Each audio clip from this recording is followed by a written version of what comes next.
Hey team, welcome back to Dukes on Twitch.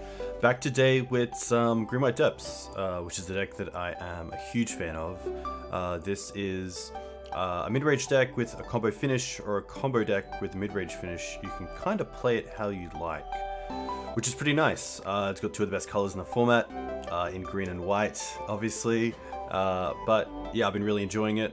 It's great to have a deck that kind of has a backdoor out if you do want to play the mid-range kind of game plan first, with Elvish Reclaimer, another Reliquary, and then just value cards of Sylvan Library and Green Suns through Ram and App Endurance, Safekeeper to keep everything on the field, and then of course the Dark Depths Thespian Stage combo, which this deck has definitely gotten a little bit quicker with Yavimaya, Cradle of Growth, a green Urborg, allowing cards like Dark Depths and Maze of Ith to tap for mana, which is really nice, and giving the deck a few more ways to win on as early as turn 3, I guess. I guess you can gobble off turn 2, then attack turn 3. So it's been really nice to play. I haven't got around to the Urza Saga builds yet, but I would like to. I think they are pretty cool, but I feel like the mid-range plan of the deck is already pretty strong, and the combo finish is obviously really good.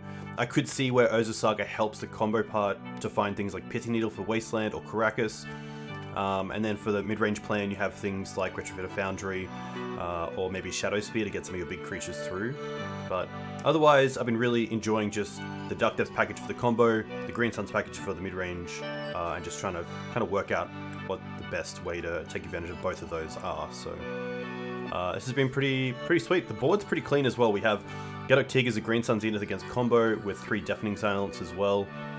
I like the 3 because I just want to see it a lot against those decks. I don't want to play the full 4 though, because it is going to be taking up a lot of slots in the sideboard, so I think 3 is a nice little number there. 2 Endurance, I mean, it's good against Delver, it's good against Graveyard decks and other combo decks, it's good against like Control decks because it's just a flash 3-4. So Endurance is a really tough one because it's so good just to have in the main deck, which we do as a one-of, but it's going to be interesting to see how many times we don't board it in, because it's just so good against so many decks that, yeah, I think a lot of matchups will be thinking about bringing in Endurance. Force of Vigor, really love this card. I have been seeing a lot of mono red pop up, at least in the leagues that I've been playing, so Force there for pesky things like Chalice and Trinisphere, but more for things like Blood Moon. It's great against opposing Sylvan Libraries, back to basics, Aether Vials, equipment. Really nice.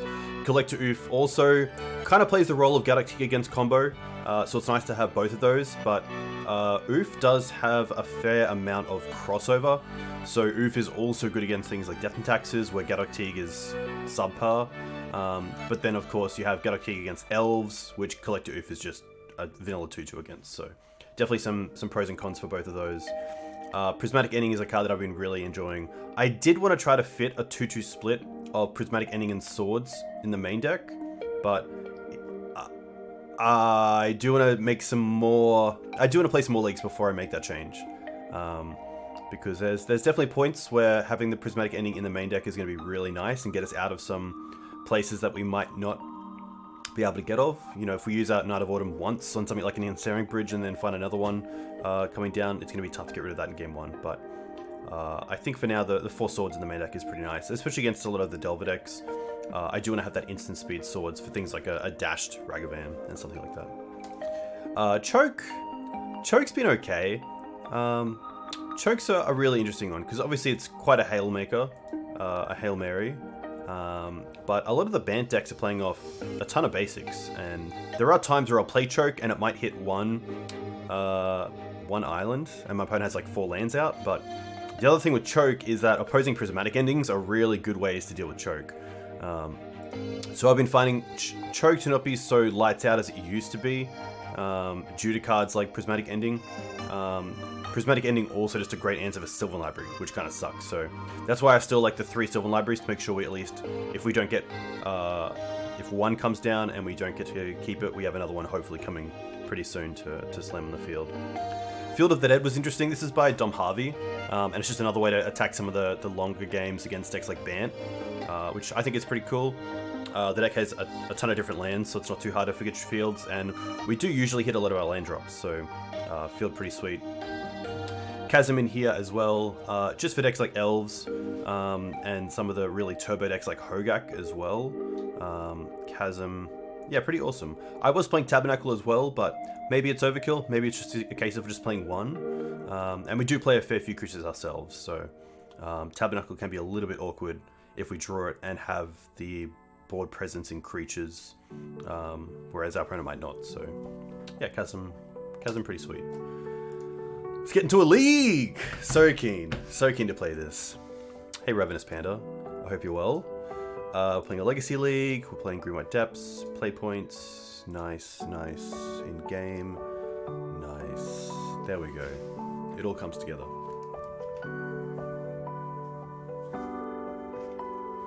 I'm just gonna grab my water.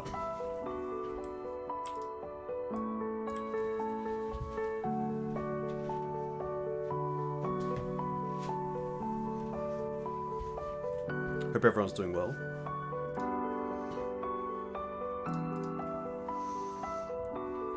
Hey, Susan is my alias. Welcome. Very cool. Been watching my D&T videos on YouTube. Very cool. I hope you enjoy them. D&T is a deck close to my heart. It's a really fun deck to play. Interesting hand. It is a Mox Diamond start. It's a turn 1 library, which is really appealing. And even if we don't turn 1 Mox, we do have a backup of Green Suns for Dried Up and next turn if we really need to, which is pretty nice. Turn 1 library is just so good that I really want to keep this. Not too sure we're up against either. I think I'll actually bottom the Yavimaya to the Mox, just because it's a legendary land, and if we draw into some of the Sylvan library, I do want to keep making my land drops, so... Good luck to my opponent.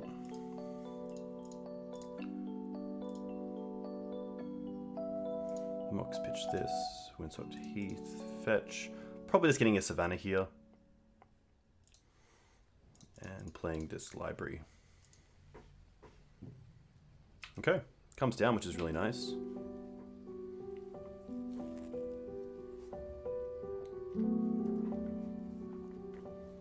Snow-covered island. Alright. So, Snow-covered island doesn't give away too much. It could be something like Blue-Green Omni, which plays Snow-covered islands usually for Ice-Fang Quaddle. It could just be like a BANT midrange deck that's playing Snow-covered lands for Ice-Fang again. But I think against a Snow-covered island deck, I'm pretty happy to take 8 here, just to make sure that I do get value off Sylvan Library before it gets Prismatic Endinged as early as turn 2. And I don't think my opponent's going to be on a deck that has a real clock going, so I think going down to 11 is going to be fine. Hey Baku, Cardboard Live should be updated. I did just update it 2 seconds ago. Ah, Susan, yeah, the Green White Depths and Maverick matchup is pretty cool.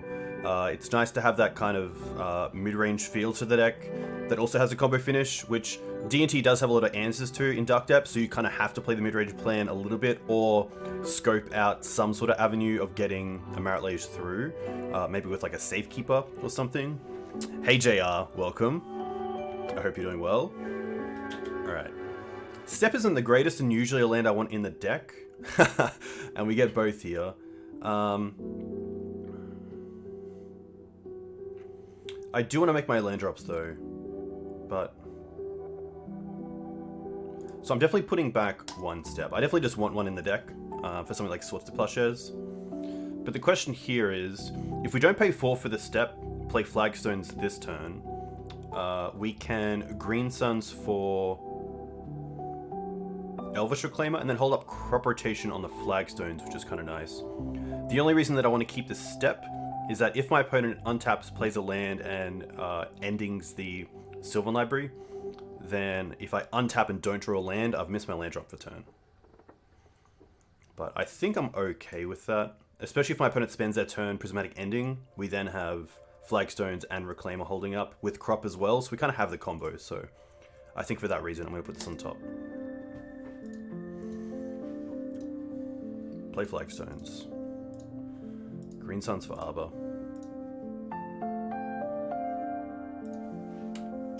Elvish Reclaimer, sorry. Not Arbor Elf. And then just hold up Mox Diamond here with Crop Rotation on Flagstones, which is really nice against the blue deck because typically Crop Rotation is a 2-for-1 because you have to sacrifice a land as part of the cost. But if I'm sacking Flagstones, then I'm getting a land back anyway, so not too bad. Been busy. Kid and me should have our own place in 3 to 4 weeks.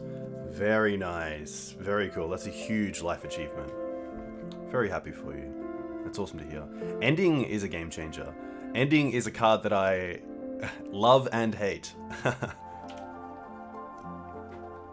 There's also a world if we see Swords to Plowshares here that I just crop for step to save the Reclaimer, and I think I will here. I think it's good enough that...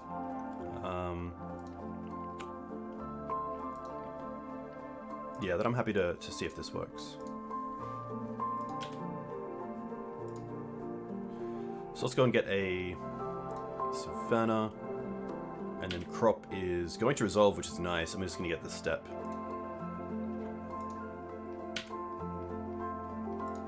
Notably with Endurance in the deck as well, if we start getting rid of step and putting it in the yard or things like Flagstones, we can put them back into the deck through our own Endurance, which is really cool. Alright, there's the Yavimaya. Wasteland. Okay. A second Reclaimer here is actually pretty strong. This is a case where I am going to pay the full here.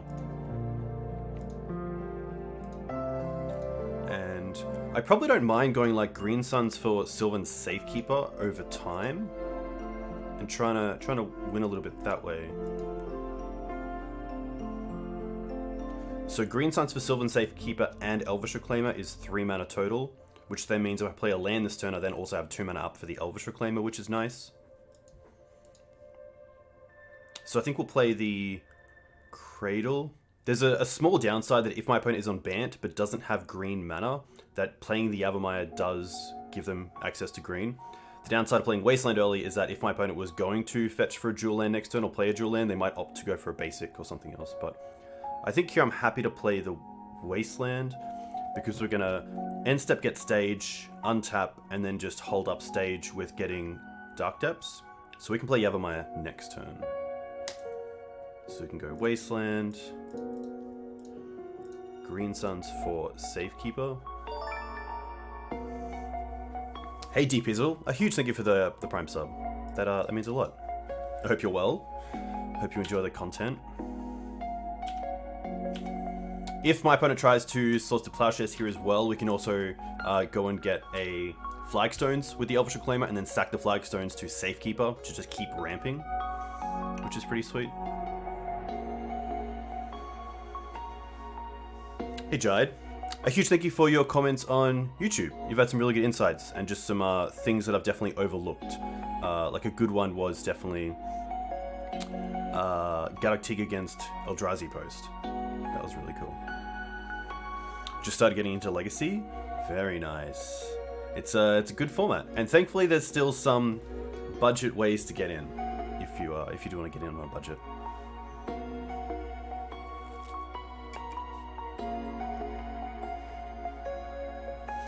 Engineered Explosives is also a card that I should probably play around a little bit, which here would dominate this board.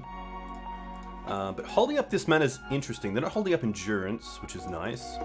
I guess if we played the Yavimaya, they could be holding up Endurance. Impressed by my memory. It's the great comments that stand out, Jide. So there we go.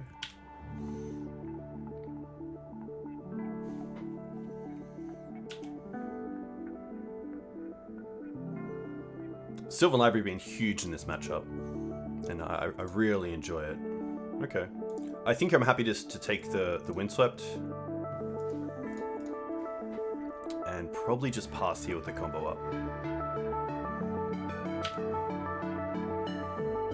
I could attack with a Reclaimer, but throwing it into a Icewind Quaddle doesn't seem that great, so pretty happy just to hopefully pass back.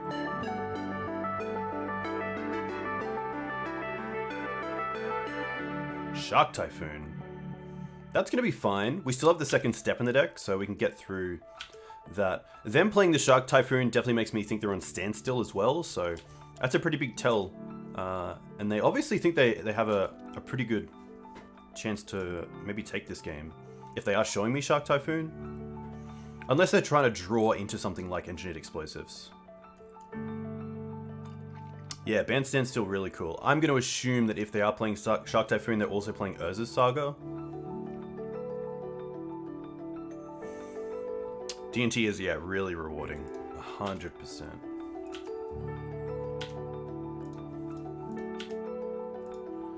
Alright. Sack a Savannah. Go and get Dark Depths. Use 2 mana to hurt. Get it. Keep. They don't currently have blue mana up, so they can't brainstorm into Terminus or something like that. They have to fetch blue and then hit Terminus as that first card for turn, which is pretty nice for us.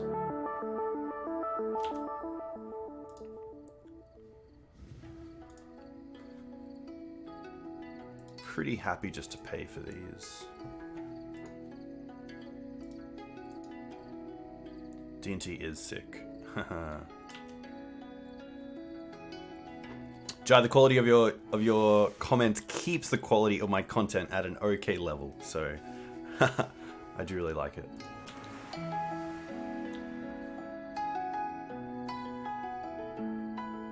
Icewind Quaddle could be something here. So I think what I'll do is attack first. If they play Ice Fang, I can Swords it. Or if they play a if they tap out for a Shark Typhoon, we can also just get pro with Step. They are going to go for the Brainstorm. Interesting. So they have to hit Terminus first. They have to hit.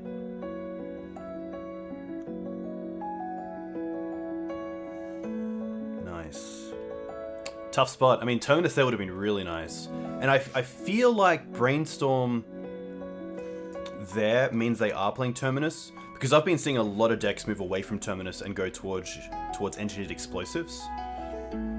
So I don't think they're like brainstorming there for a Swords to Plowshares because we have Safekeeper and an abundance of lands. They couldn't be going for Icewind Quaddle either. So it kind of has to be just going for Terminus, right? So I think we should obviously definitely think about Gaddock Teeg, which is going to be good against all of that. I mean, it's great against Prismatic Ending. It's great against Engineered Explosives, Jace, Terminus, Force of Will, Supreme Verdict if they want to bring that in. But this is going to be an interesting one. I kind of like some sort of matchup like this, and maybe like 2 Prismatic Endings instead of 2 Swords as a switch.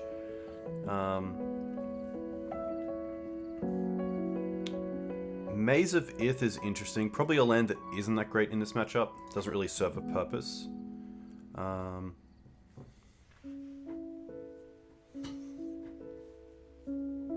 Mighty Penguin, you play the Depths combo in Maverick.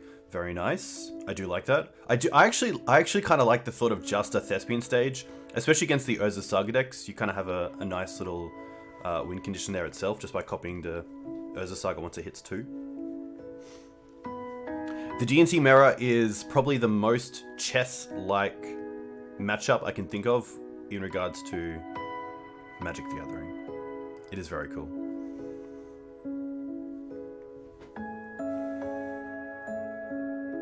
But it's tough because if you're just playing Thespian stage, there's really a very small opportunity cost to play Dark Depths as well. So that's very true. Played in your first Paper Legacy event every Thursday and went 2-1-1 playing D&T. Full credit to your YouTube videos. Without them, I wouldn't know anything about the deck or the meta. Very cool. That's very nice. That's awesome to hear. I hope you keep going with D&T because it's a really nice deck to sink your teeth into. Ramanap is probably a card that I'm looking to drop here. It could also be the Mox Diamonds, to be fair. I wouldn't mind dropping the Moxes.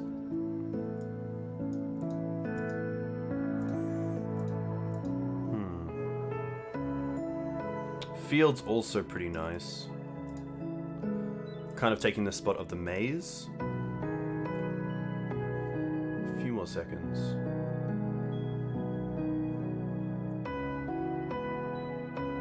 might just be one Knight, which I think is fine. Knight is okay at finding the combo, but I think we have enough ways to find the combo that the basic heavy mana base just means that Wasteland isn't as great as it could be. But this is actually a really nice hand. We have one piece of the combo. We have a backup Sylvan Library, which is nice. We do have some interaction if they start on a dual land. We have a basic for back to basics.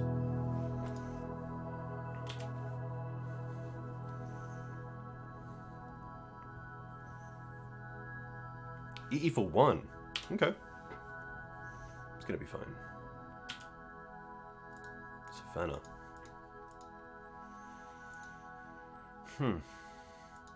Probably happy just leading on Savannah Pass.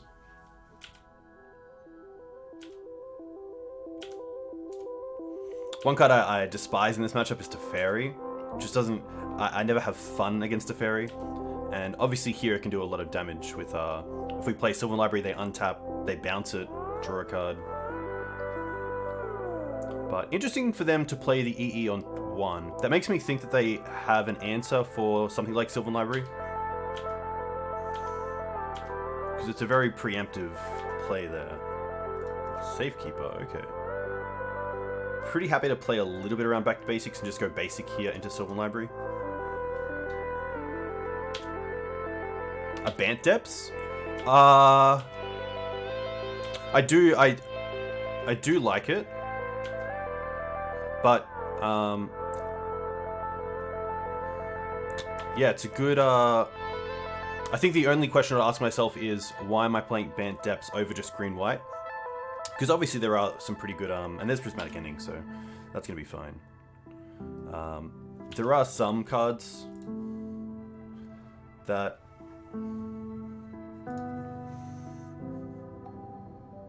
I think BANT's cool. I haven't seen anyone play BANT yet. It just means that cards like Choke are a little bit awkward. I guess Sylvan Safekeeper is really good at protecting yourself, and Teferi is as well, but is there a case where green-white has that advantage of just being able to protect through Green Suns a little bit better than having to dig for something like Teferi? I guess you could play both. So this is an interesting one. We could play the stage to then naturally draw Dark Depths or Crop Rotation next turn and have the combo, but then we can't play Sylvan Library and Safekeeper here. We also can't go Flagstones into Safekeeper and Sylvan Library and then have Flagstones back for Safekeeper. I guess Safekeeper is kind of checked by Engineered Explosives. So I think here it's just a case of Flagstones into Sylvan Library.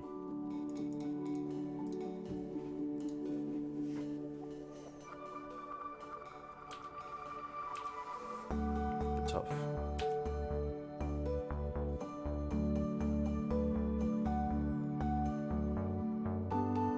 Another ending. Okay. Stage. Okay.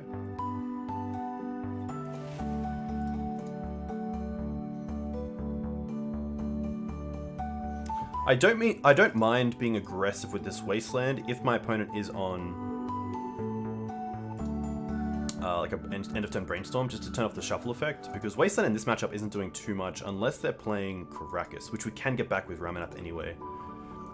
I could also try to trade the Sylvan Safety with the Engineered Explosives here, which I actually don't mind. I don't want to play the Ramanap in this matchup until I get an actual target for it to come back. I don't just want to play it out. I really want to get some sort of value off it. Jerry Freeman, the man himself. I hope you're well. I had my coffee. I thought of you when I got it.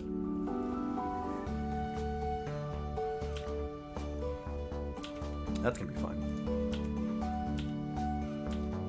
Ah, no land drop. That's pretty huge. So 3 cards in hand. Never mind.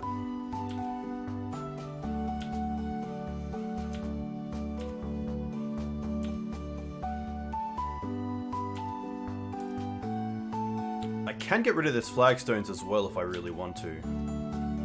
Because I can copy it, which is pretty interesting. I think I might. It's also just a land I can put into the bin to get back with Ramanap.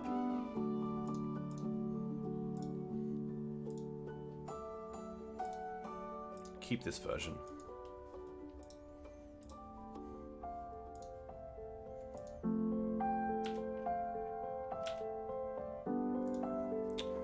Green Suns is pretty nice here.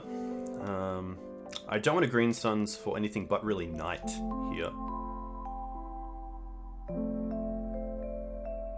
Just because of the EE. I could go for something like Night of Autumn, but that doesn't really progress our game plan. Could go for Gaddock Teeg, but it's pretty open to Swords to Plowshares here.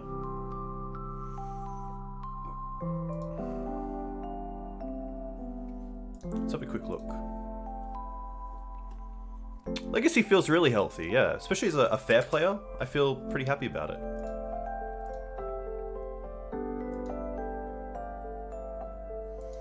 I think it is just going for Knight here.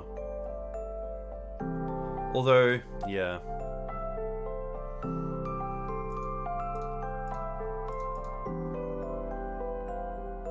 Gonna play this Savannah as well.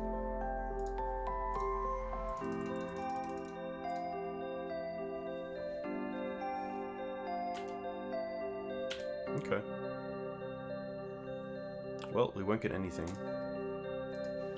Just pass.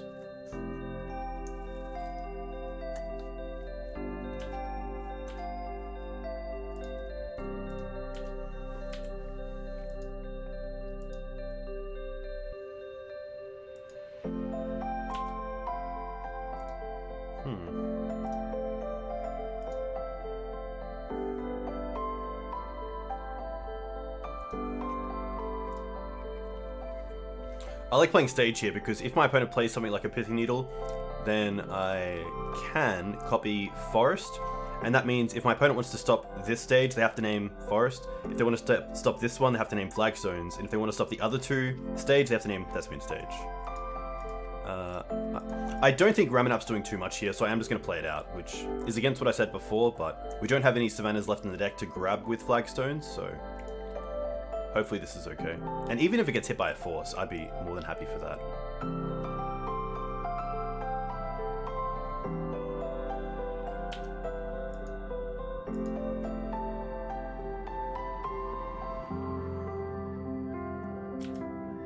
The role of Ragavan in this matchup, I think, has shown itself that I don't really, doesn't really do much. Don't really have to care for it.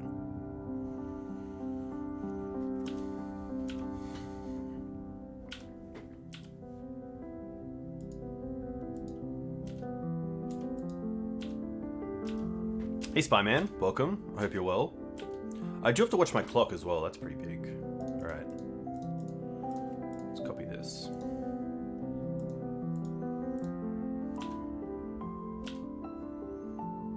Endurance, that's pretty nice. I'm just gonna hold what I have in hand for now. Hold up Endurance.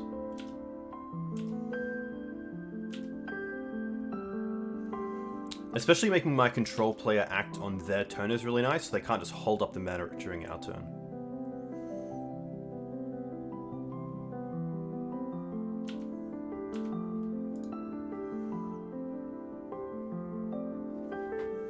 Oh, no attacks. Interesting.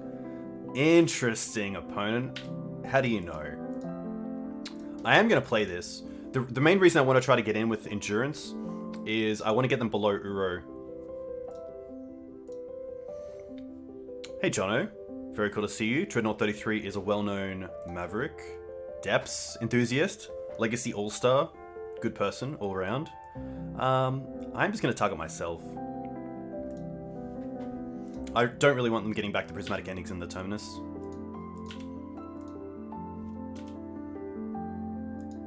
Library's pretty nice.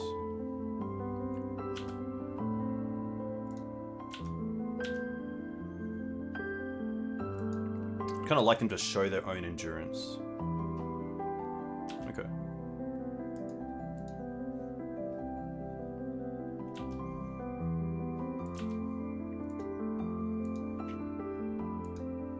They're going to double block, and this is fine, because now I get to kill the Containment Priest, which is huge.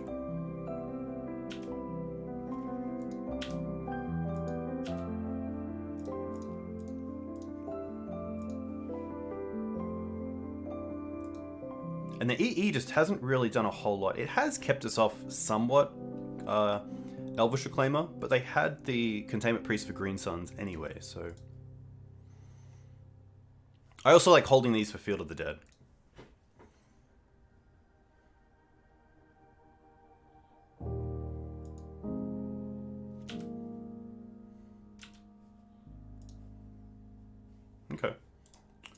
Put on top, but I'll pay for this.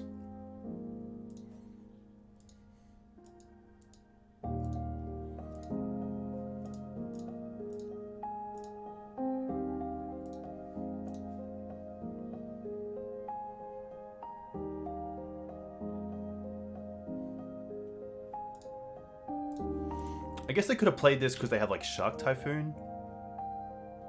But at least if they have Shark, we have the sword. So I am going to Wasteland, probably just in upkeep. See if they use it here. They don't. But if they have Caracas, then I kind of want to keep the Wasteland. 2, 4, 6, 7 mana. It's not too different to having 6 mana. Wasteland's also just another creature, or another land for Field of the Dead. Hey Ramar, welcome. I hope you're well. I'm gonna Swords this. I really just want to keep my life total as high as possible. Okay. Also have to watch the clock. We are 5 minutes down, so definitely something to consider.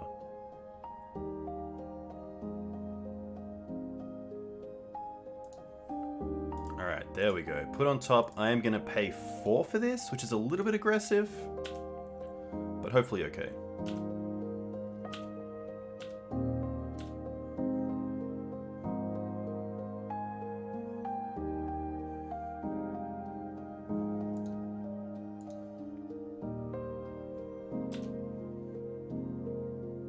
We see nothing. Okay.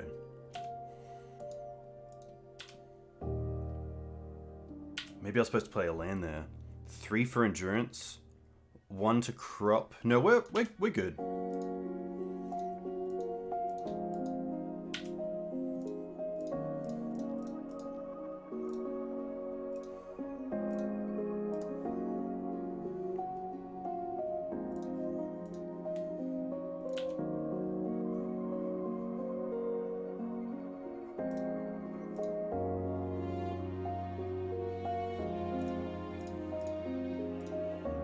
I guess it doesn't really matter what land I get rid of. I might as well just get rid of a Savannah here because we don't have anything left in. Crop for Field's pretty interesting. I'm just kind of weary about just like a Shark Typhoon to win the game. And at least Step can get pro green for endurance.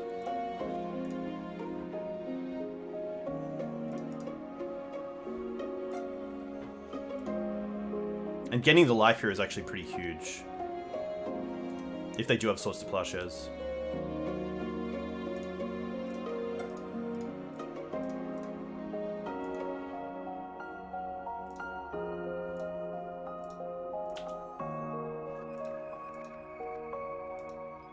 Okay, that's fine. Go back up to 25, and now we can really use the Sylvan Library again, which is huge. Choke is pretty nice. Okay. Pretty happy just to pay for these. Attack first and see what they do. Because if they play Endurance, we at least get to hit 1 land with Choke.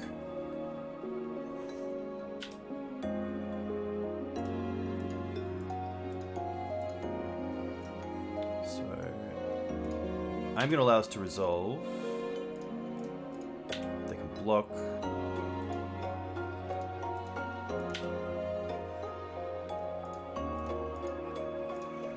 I'm going to take out the Tundra here.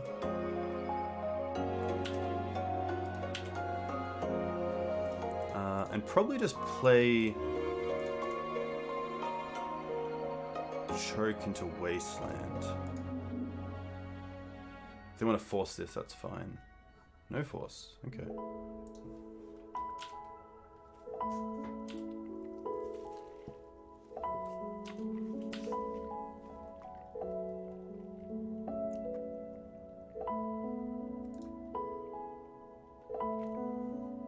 Could probably have paid an extra 4 life just to know that the top of library is clear. No attacks. That's pretty good. Put on top, pay.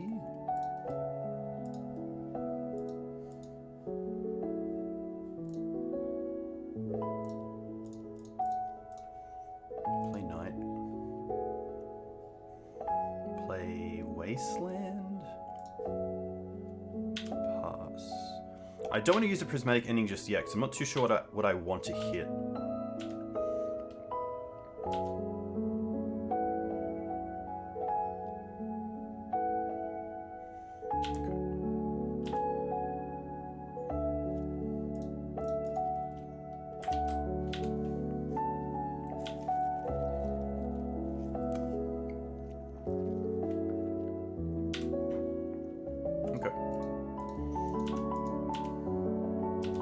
That puts them back to 20, which is relevant.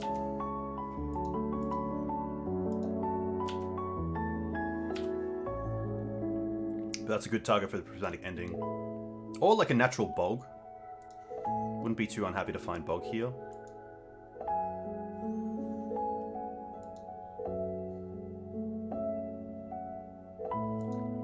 We would need a third color. I guess we could draw... We don't have Mox Diamond in the deck. We could find something? Okay. Pay for this.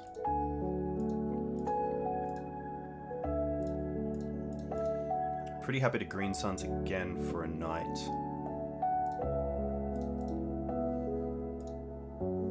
But I probably want to hold up the swords, so... like this. Just in case they have like another Containment Priest, but also for the Uro to some extent.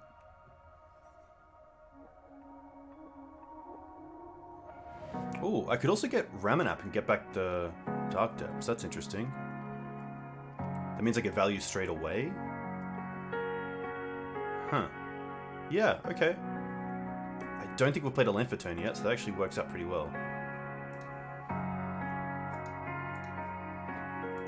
Probably a little reason there to play the Avamaya earlier on.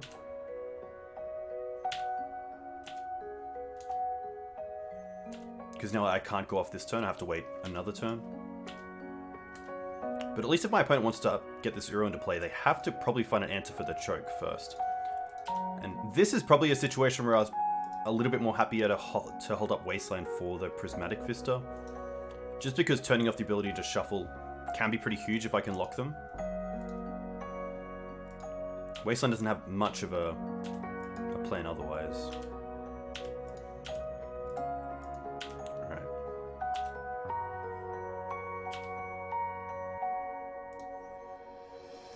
Okay. Put on top pay.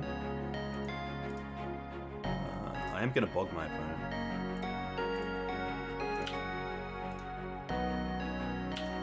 Probably just pass here with swords up and the combo.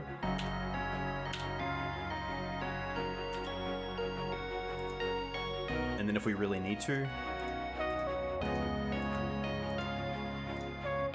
I don't really want to see a Terminus here, so I am going to hit the Prismatic Vista and upkeep.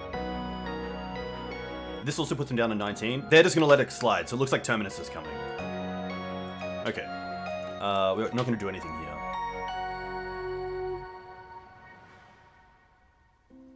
This does take them off the plains as well, so then they just have green up. They're not going to cast it. Wow, so they have Swords to Plowshares in hand. Okay, interesting. Well, I'm pretty happy to take it.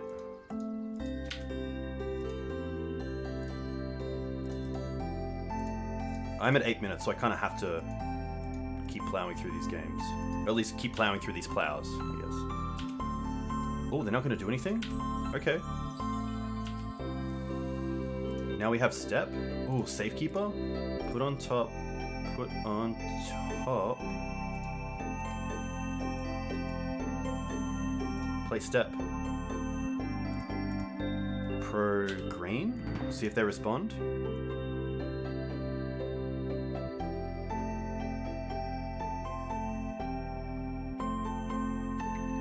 There is a world where if we had the Step already in play, we could Wasteland.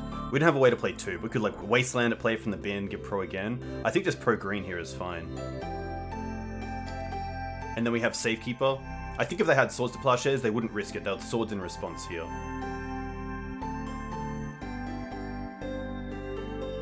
We can Prismatic, but if they have a counterspell, then they get to block for a turn, which is pretty huge.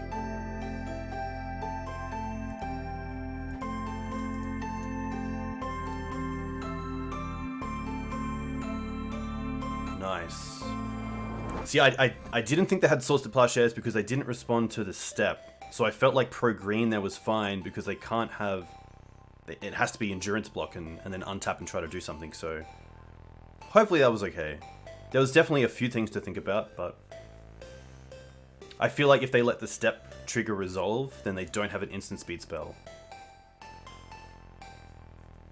Cool one to start. Cool one to start.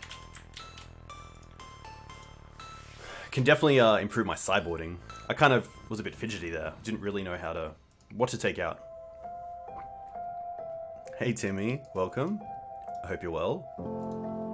On the play, we just have a turn 1 Safekeeper, and then turn 3 we have the combo, so happy to keep this.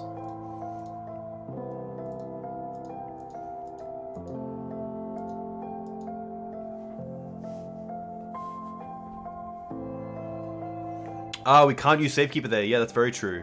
I guess we'd have to play the Safekeeper first, and then play the step. I think that's probably correct as well. I assume... yeah, I assume in response to the Safekeeper, if they have swords, they swords, but tough spot for them. How was the game last night? Game was sweet. Wallabies got a red card in the first 5 minutes, went down to 14 men, and then dug out, and won the series against France. 33-30 within the last few minutes. We got a penalty to take it ahead, and then Darcy Swain held it up over full time, so the French couldn't get the ball back, and we got there, which is pretty sweet. All right. Opponent kept 7. You lost once because of that. Yeah, I should definitely think about that as well. That definitely comes up with D&T as well, like giving pro white in response to like a swords, but then not being able to give pro again in response to like a snapcaster or something. If you have like double mum, you can't give the second mum. You can't give pro twice with the second mum because the white's already resolved to give pro white. Cabal therapy. That's fine. Nick Fit, perhaps. They named Crop Rotation. It's a good name.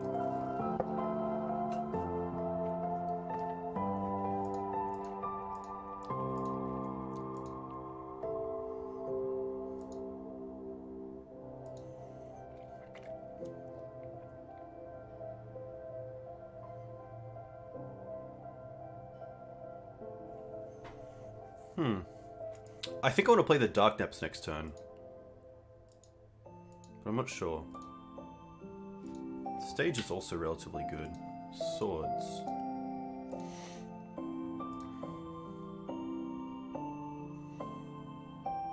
I don't mind Depths and then just Green Suns for Safekeeper.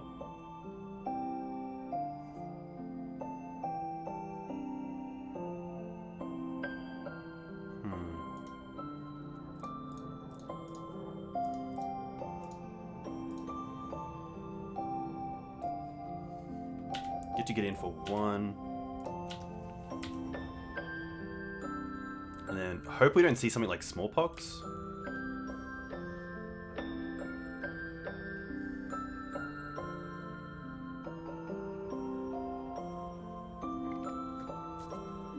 Interesting.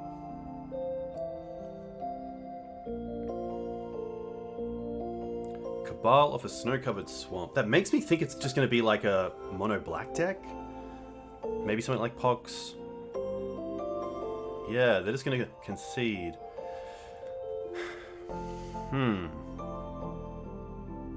Okay. I think I like Prismatic Ending in the blind.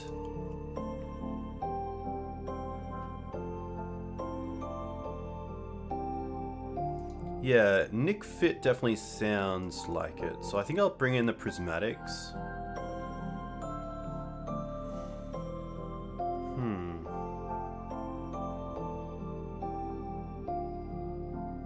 Maybe some Witherbloom combo? Yeah. I mean, it could even be anything like like Mono Black Reanimator. Which, you know, seeing the Caracas, could maybe think they didn't have a line there, but they do have Grave Titan, but then Grave Titan doesn't beat a 20/20 in the air. Seeing the basic, I'm actually going to take out a Ramanap and a Wasteland. But if they're on Pox, I kind of want the Ramanap because it brings back both lands and Dryad Arbor. I could see myself going down on the Swords to Plowshares for the Prismatic Ending, perhaps. But if it is Nick Fit, I really want the Swords for Veteran Explorer. And also, if it is that deck. They named Crop Rotation, which I guess makes sense if they see the Sylvan Safekeeper. But that also leads me to believe that they don't like Bojuka Bog, perhaps? Sylvan Library is good against pretty much all those decks. I might just drop down like a Sylvan Library and a Wasteland. Library can be hit by things like Phoenicia Steed if they are playing Nick Fit, so... Probably want to have a hand with like one piece of the combo and like Swords to Plowshares or one interactive spell. I'd be very happy with that.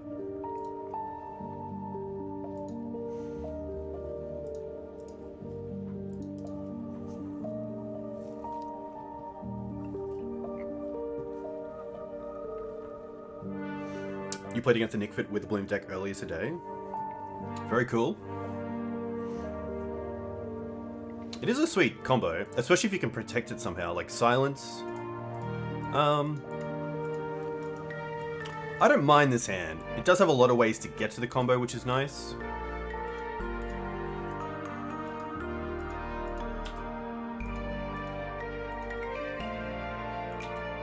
Petal, okay. Well, now I'm thinking Reanimator.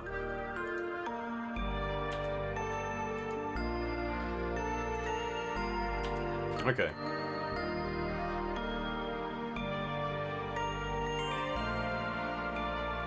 At least, we have a hand that doesn't show any sideboard cards. So, oh, interesting. Okay. Still a legendary creature, which is nice.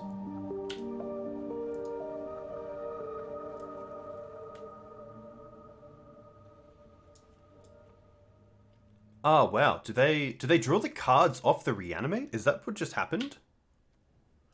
Because that's pretty cool.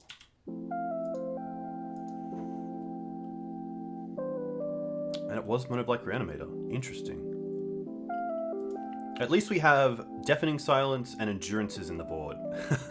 Which aren't the greatest in the board, but good to know we have them if this doesn't go to if this goes to a third game.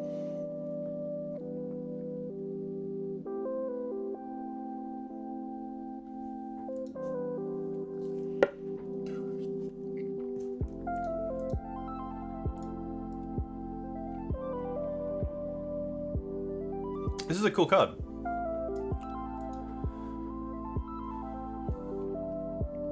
They draw from the Reanimate because the life loss is the last part of resolution, not part of the cost. Fine and Andy, thank you very much. That's cool to know. That's a really cool interaction.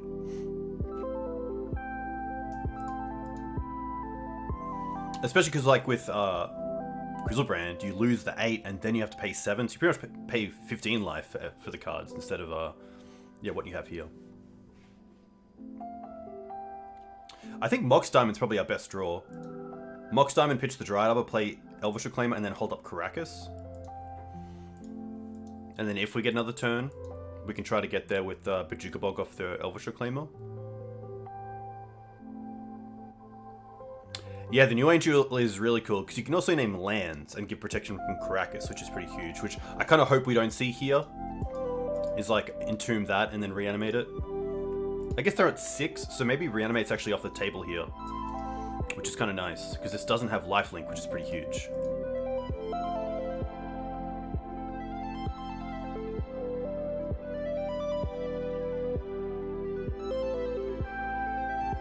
I wonder if my opponent has something like Pithing Needle for Caracas. They're gonna unmask themselves. Okay.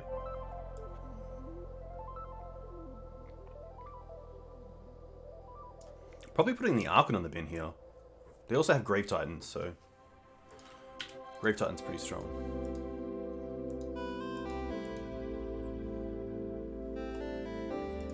If you want to see a sweet matchup that Dreadnought 33 and I played against Mono Black, check out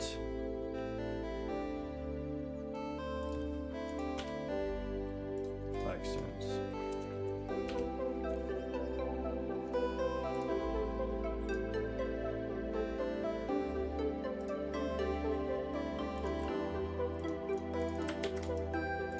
This game here. There you go. I do want to play this just to see what else we can see out of our opponent.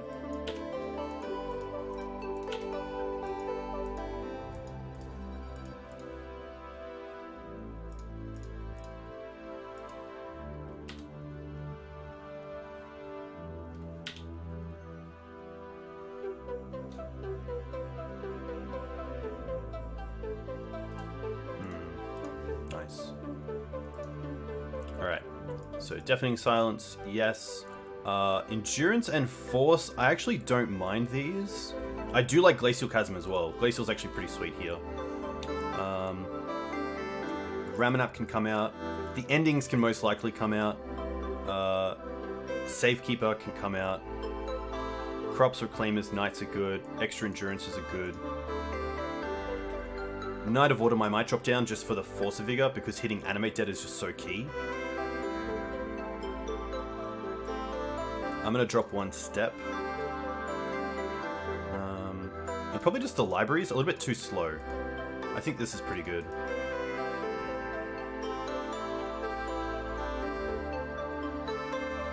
Just having a quick think. Yeah, I think this is good enough. Deafening Silence key against the like Entomb Exhume hands. Okay. So here we do have an Endurance. We also have a turn 1 Elvish. I actually don't mind this hand. Turn 1 Reclaimer.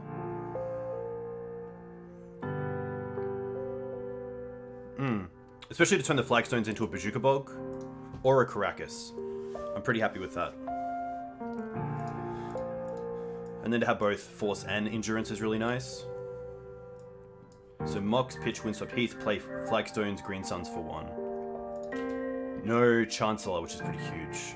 So Mox, Pitch, Windswept Heath, play Flagstones, Green Suns for 1.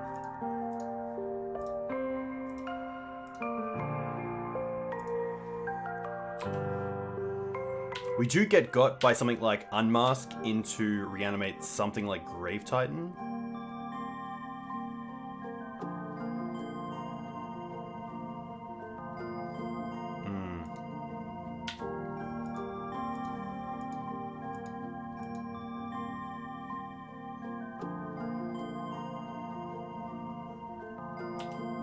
Oh, but just a pass? Okay. Now we get to hold up Elvish Reclaimer, which is really nice.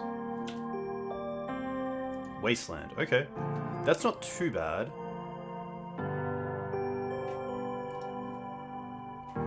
I kind of like the thought of Green Suns here just for Dryad Arbor. And then hold up Bazooka Bog. Just so we can start building out our mana.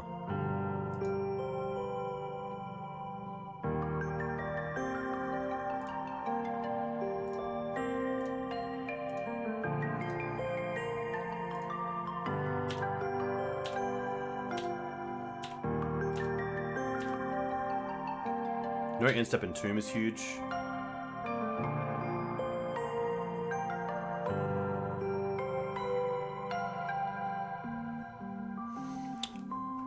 There's also a world where I just want to End-Step get Caracas and then hold up Bog.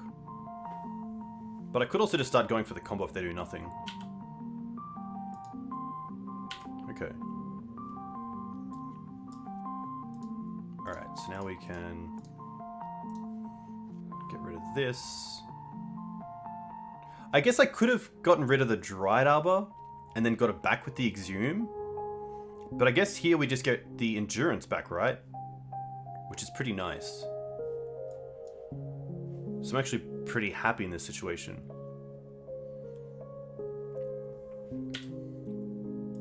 So we go and get a Savannah. And then Reclaimer.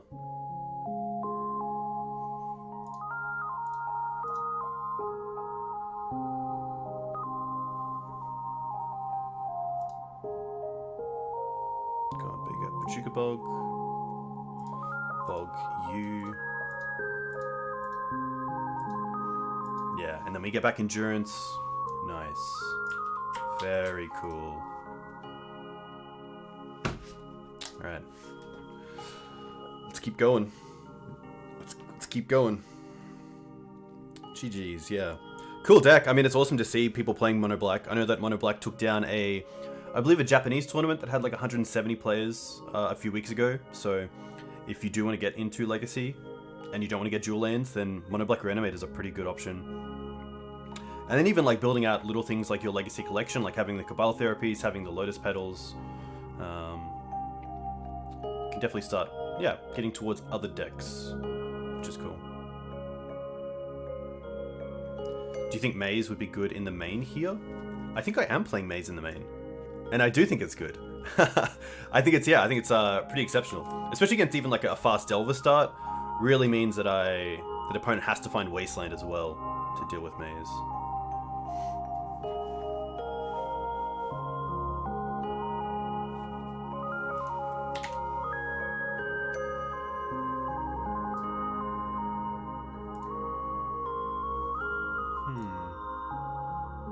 Big shout out to Dylan Lurch, who did a sideboard guide as well for Green White, which you can find here. Hey, don't be sorry at all. Which is pretty sweet. I saw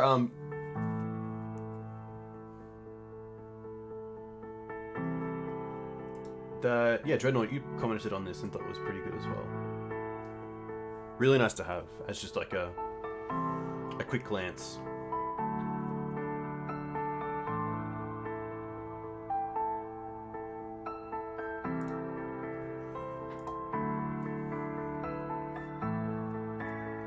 Hey, new chatted, nice. XJ Cloud. Hey, John. Welcome. I'll get back to you shortly about our little date, but I'd be very happy to work around your schedule because I know you got some big tournaments coming up.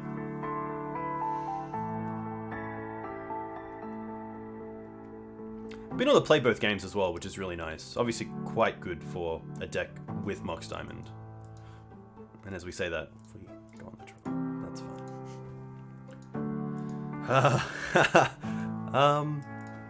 Definitely depends what we're up against, but I'm gonna say this is a mulligan.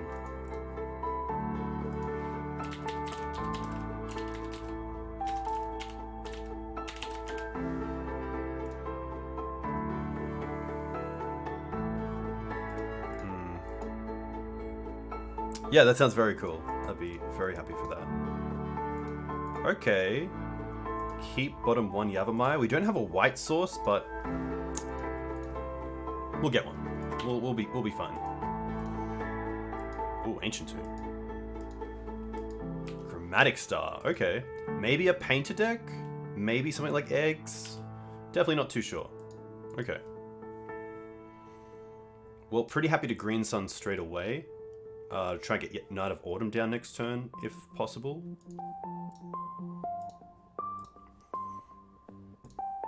But interesting to see a deck like this that probably isn't playing Chalice because of the Chromatic Stars.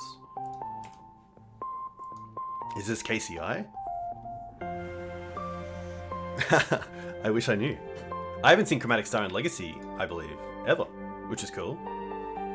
Oh, maybe, yeah. Okay, this makes me think it's Painter. Magus.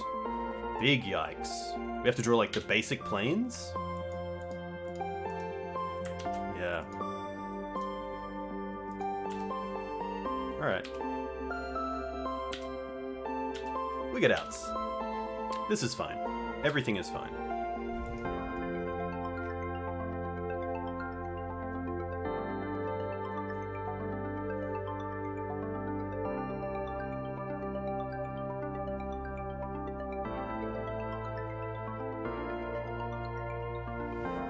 I'm thinking Painter. With Chromatic Stars for some reason. Okay, there's Painter.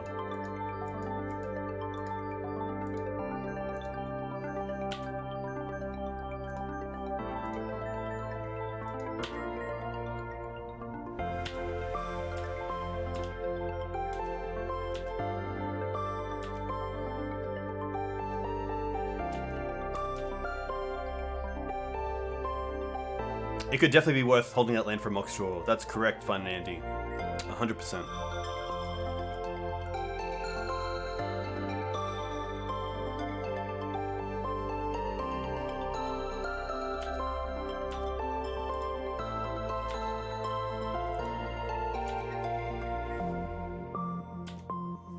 Please don't draw a Mox. Okay.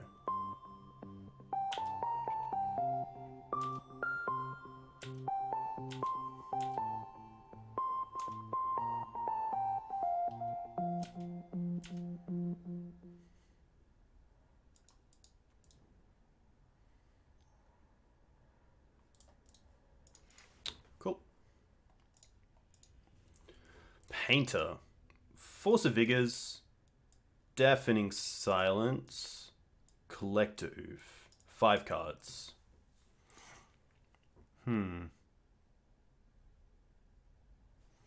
Maze of Ith. I don't mind Pajukabog, especially if they're playing some amount of Goblin effects. I think Sylvan Library is a little bit too slow. I don't mind the Moxen to try to get ahead, especially for Blood Moon effects as well. I'm not too sure how good Safekeeper is. Probably pretty good. I assume like Abrades and maybe Bolts as removal, which we can play around to some extent, but keeping this Collector Oof alive is probably priority.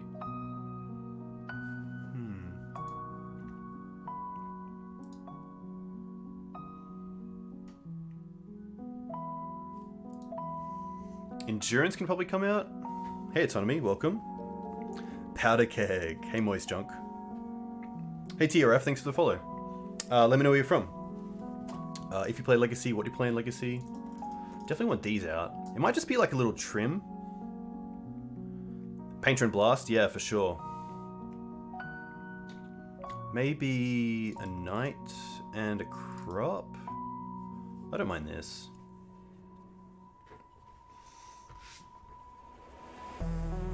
Autonomy, you are more than welcome. This end I'm probably okay with. It does have the basic forest, which is nice. Into library.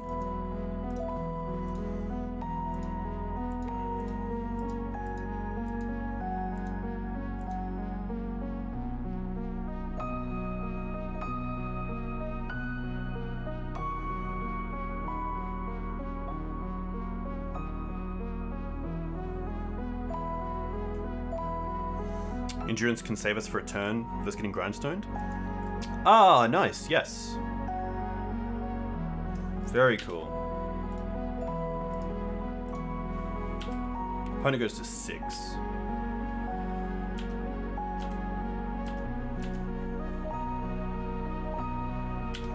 Spicy check pile. Very cool, TR. Great furnace. Start. Okay.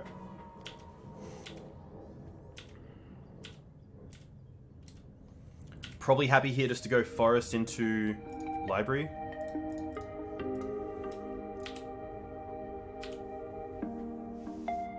Library pretty nice here, because we did take 2 out, and we can be pretty aggressive against Painter, because they don't really win through combat damage. In before Urza Saga, of course.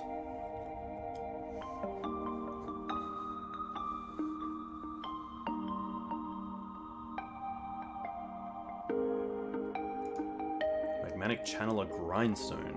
Okay.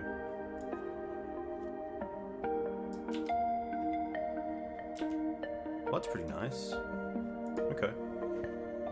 Probably pretty happy just to pay 8 here. Not that I want these cards, but I just want to dig.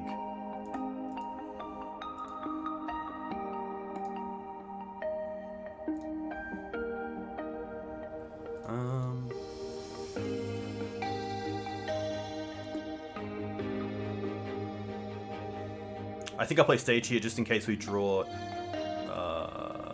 DD off the top. But I'm going to take them off Grindstone at least.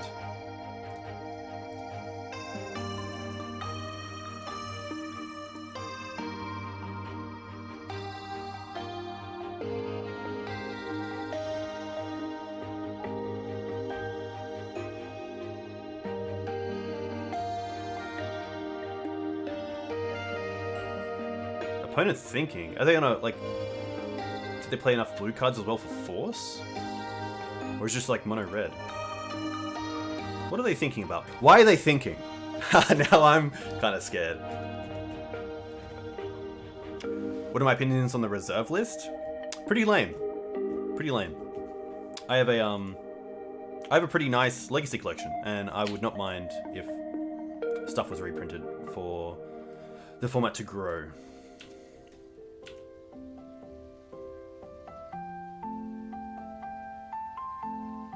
Getting food from microwave? Nice. I hope it tastes delicious.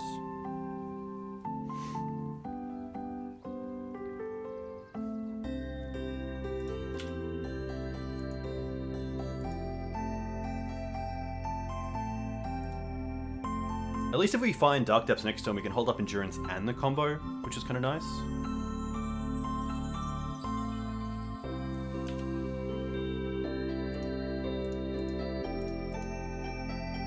Ancient Tomb City Traders. They play the tomb.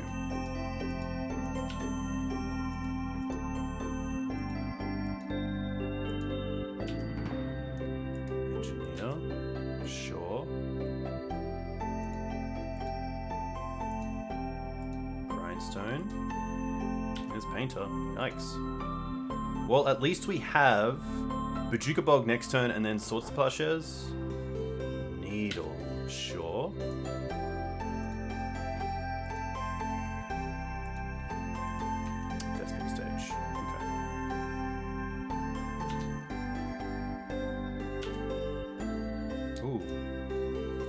So Green Suns for Collector Oof is kind of nice. I probably just want to Bog here, and then Swords the Painter.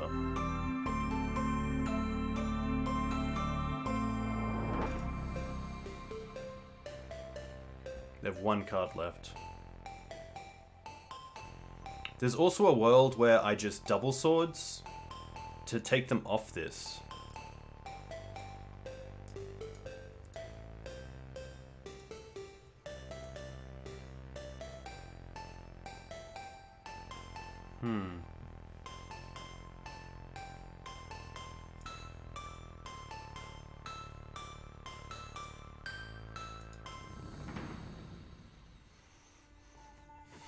We can get a second white if we pay for this Windswept Heath, but then we're not bogging, which is pretty huge.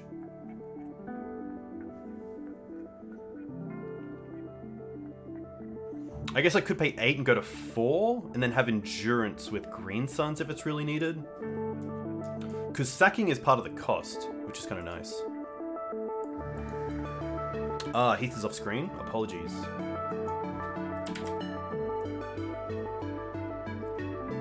There we go.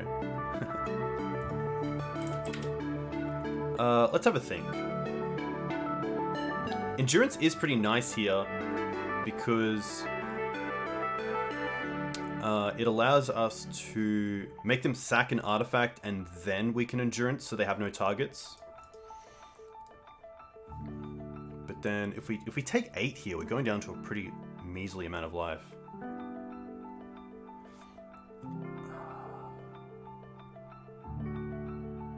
Could also Swords and then hold up Endurance. That's pretty nice as well. Which means we need this, so we can put this on top.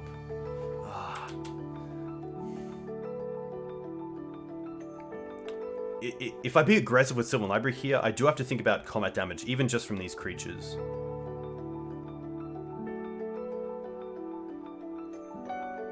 I don't want to die to like a bolt. That would be the worst. But I also want to keep the Swords, I think.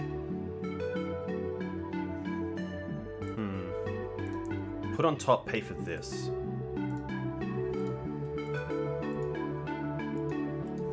Now I think we just fetch for a basic. And Swords the Painter now so they can't blast it in response. I could wait for them to try to go for the combo, but I kind of time walk myself a little bit. If I like just hold up the combo and then just like get everything in play and then pass turn and try to do it in upkeep.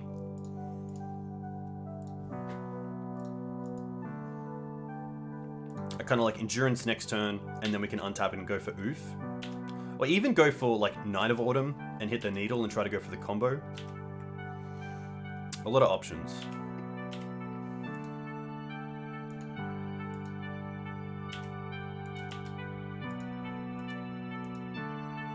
Ooh.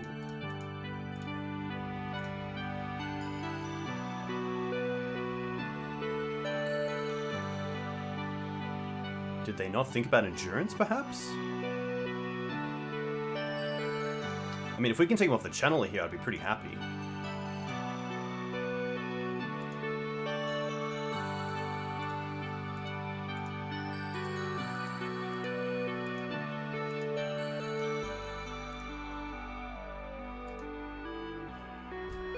They only have 2 cards. Pyrokinesis, pitching Lightning Bolt. Well then. That's okay.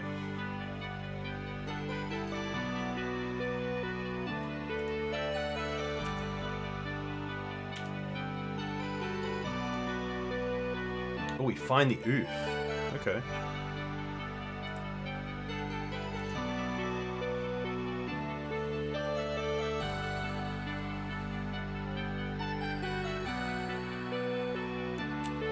I guess that takes him off the Great Furnace, which is nice, so... Put on top. Play oof.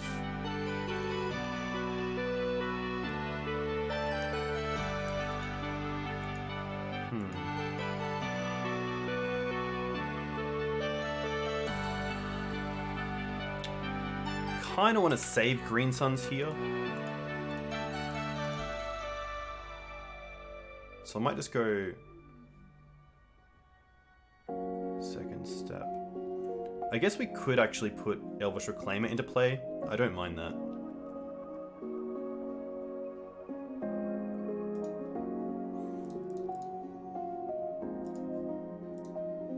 Just means we can double up on blocks as well if they want to attack with both creatures.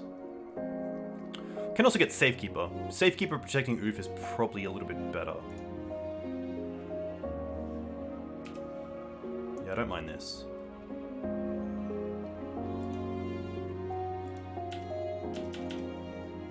Them getting to untap with this though is pretty good. Their non-magmatic creature is Goblin Engineer, which allows you to, when it ETBs, search your library for an artifact card, put it into your graveyard, and then shuffle. And then for 1 red and sacrifice an artifact, you get to return target artifact card with converted mana cost 3 or less from your graveyard to your battlefield, which is pretty good. We get a shuffle there as well, which is nice, so... Knight's pretty good. Knight's pretty good. Put on top, put on top.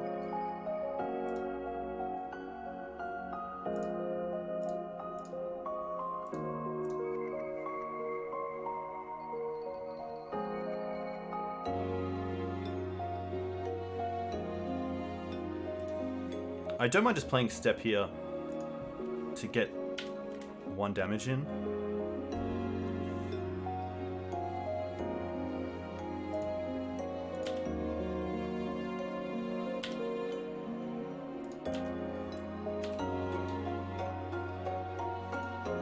But I do need to find Force or Knight of Autumn for the needle.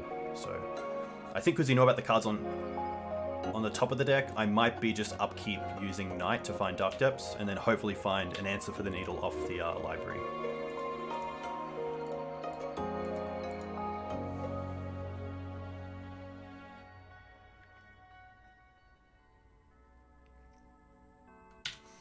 I think it's Green-White Depths is a pretty fair deck, but they're... Brainstone, interesting. Imperial Recruiter, okay. There's definitely some pretty nice ways to play unfair in a way. But it's a pretty fair way to win, because you do have to set it up.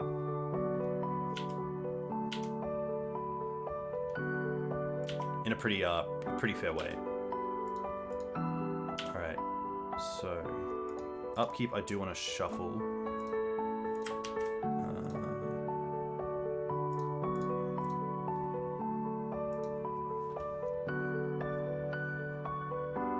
Just to see new cards. I could get Wasteland here. It turns off the Urza Saga, which is pretty nice. Maybe that's better than having to find an answer for their Pithing Needle, or else Dark Depths does nothing. We also have a lot of outs to find here, which is nice. Okay, that's pretty big. Okay. Ooh. I need this though, because I need double green for the Force of Vigor.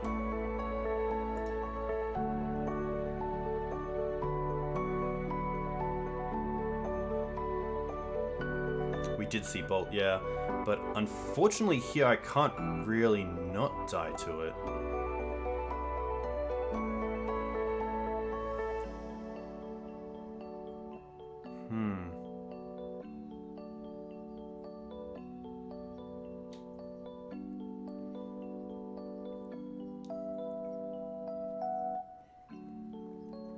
Yeah, because now next turn, they can just make a 2/2 and then attack me for a bunch. So I kind of have to force...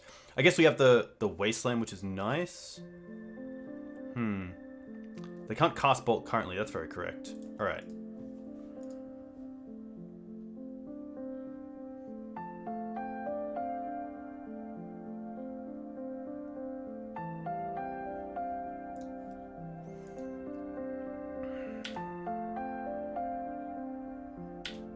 You just discovered my Maverick bingo. Yeah, there's definitely a few things there to tick off still.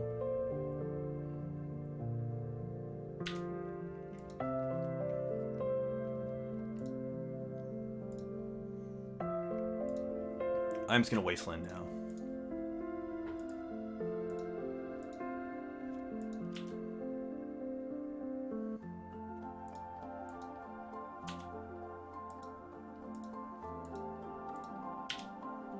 I do lose the Safekeeper here though, which is pretty huge.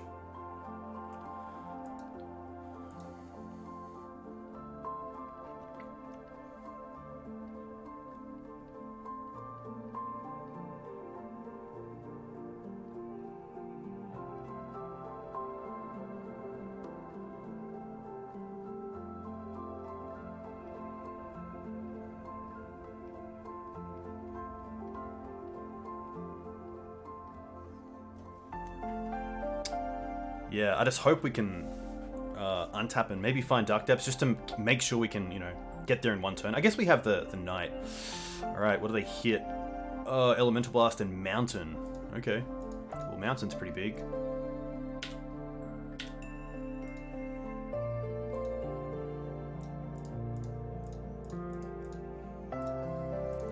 Force these two. I guess we could Green Sun's next turn for Knight of Autumn to gain 4 life. That's pretty huge. Ah, they can use... That's a good reason to actually use the Force in my turn. I didn't think of this. They can use the Engineer here to actually switch something. I should have thought about the Chromatic Star in the bin and the Goblin Engineer. I was kind of tunnel visioned into them just attacking with everything, so that would have to lose the Safekeeper. So I didn't think of them being able to untap and have the mana up for Engineer, because they found the Mountain off Magmatic Channeler here as well, so... Yeah, that's probably a little bit of a misplay. Because there's nothing else that I'm really holding the Force for. They just let it slide. Ah, because now they can get back the Needle. Yeah. That makes sense. But they're not going to do it now. What are they going to do? Surely. They can't let us untap with Knight. Yeah. Okay. And we don't have the mana up to actually copy anything with Stage, so... It's still okay.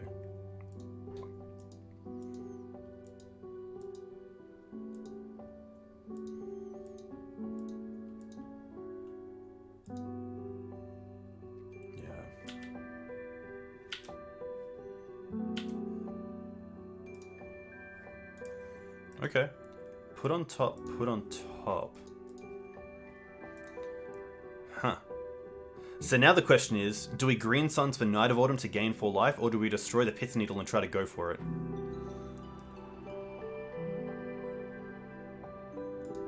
I guess there's a world as well where just attacking with Knight over time is going to be enough.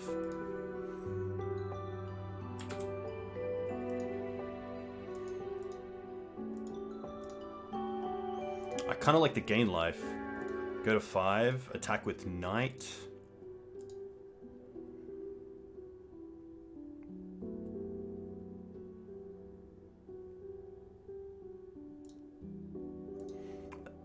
It means we don't die to Bolt, which is pretty huge.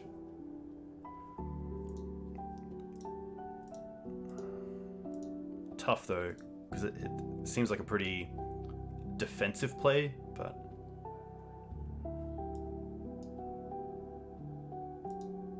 I do want to get above that Bolt.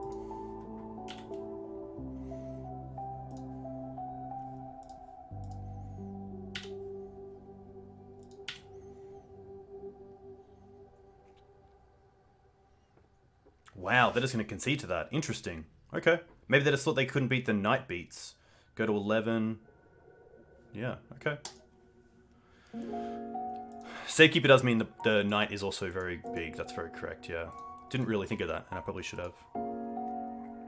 Yeah. Okay. Do we want to change anything looking at what we saw? It's probably between like the Endurances and the Crop.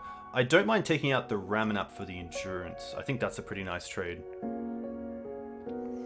Yeah, Safekeeper to pump Knight is really nice. It also means you can hold priority. If your opponent has something like a Submerge, you can hold priority between sacking all your forests or savannas to turn off Submerge, which is pretty cool. But I believe you have to hold priority if you only have like the 2 creatures out, because once you give Shroud and let it resolve, you can't target that creature again. So there are some cases where you have to like hold priority if you're attacking with 1 or 2 creatures. But yeah, Safekeeper with Titania is very nice as well. I'm gonna go to the bathroom real quick. I'll be back in a second. Let me know if you think there's any extra changes that I should make to the deck.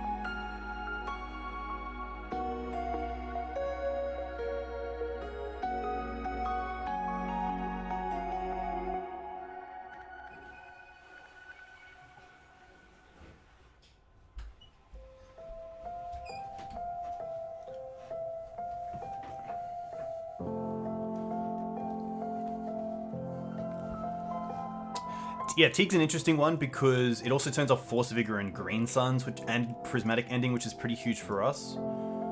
But if I did see Khan, I'd probably think about it a little bit more. But the Pyrokinesis we can kind of play around a little bit, especially with our creatures getting large over time. So I think I'm okay with submitting this and seeing how it goes. Hopefully okay.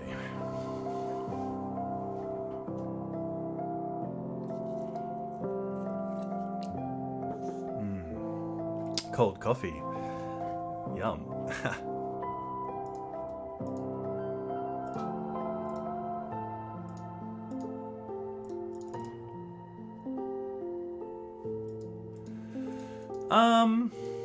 Yeah, okay. Mox Diamond start into turn 1 Prismatic Ending or Green Suns. Pretty happy for that.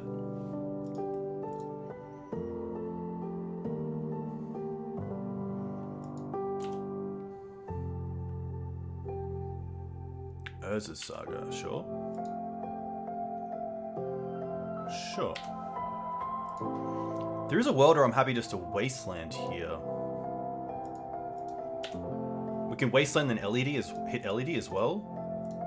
So cast Mox. They're down to 3 cards as well. Pitch of Dark Depths.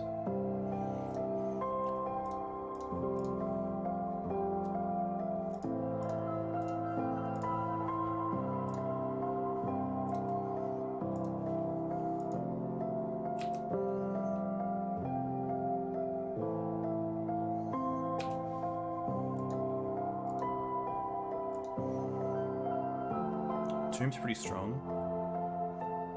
Cool. Channeler? Painter. Engineer. Okay.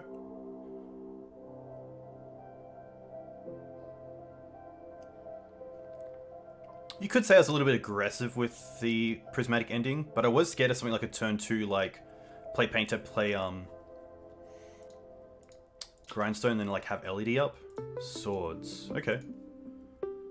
Probably just Dark Depths here and play the Reclaimer, and then we can hold up Endurance for the Goblin Engineer.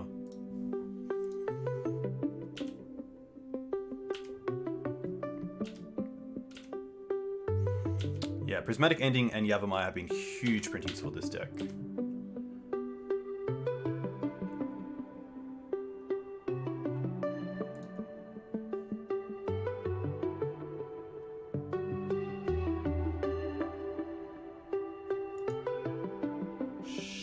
Sure.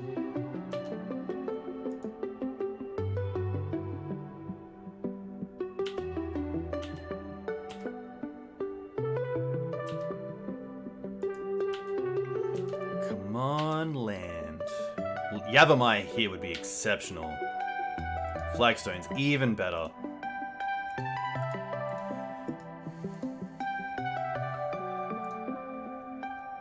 I think I'm pretty happy just to pass.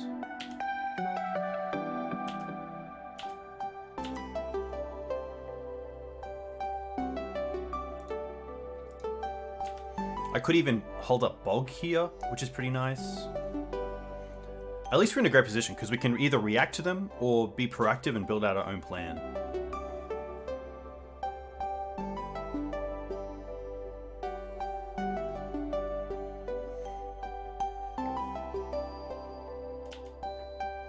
Star's gonna be okay. They have one card left.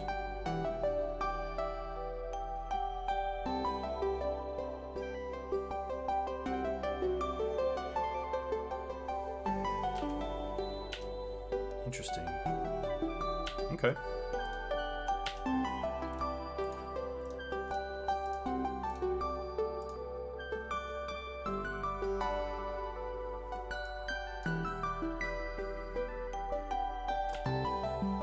Go and get a Savannah, and then go and get a... probably just a stage here to represent the combo.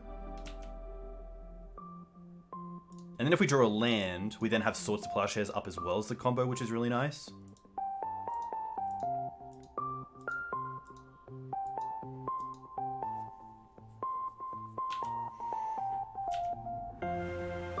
Yavimaya, perfect, perfect. Couldn't be happier. Could not be happier.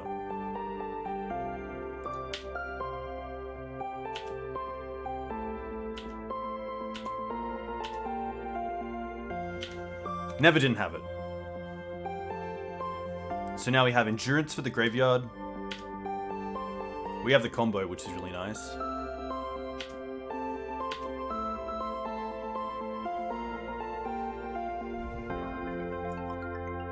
This is pretty cool as well. So Goblin Engineer makes you sacrifice an artifact as part of the cost, and here my opponent can actually sacrifice a Chromatic Star and still draw a card because it has the effect of when it's put into the battlefield, not when it's sacrificed, which is cool.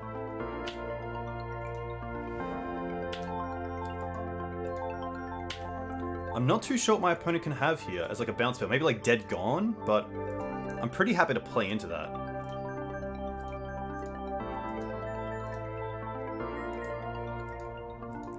We also have Step open here because of the Yavimaya. It's allowed us to open up Step, which is just awesome.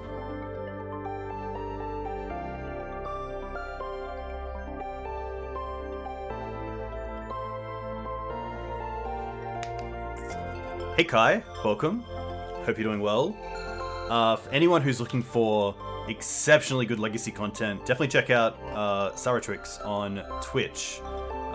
Recently coming into the streamer world, which is cool, but a very well spoken and a very good Storm, Doomsday, Legacy, Magic player, artist, person in general. So, rotate Painter Pyroblast.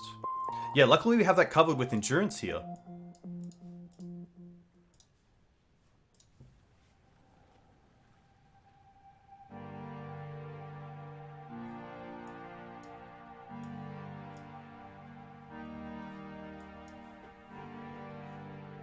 I don't think...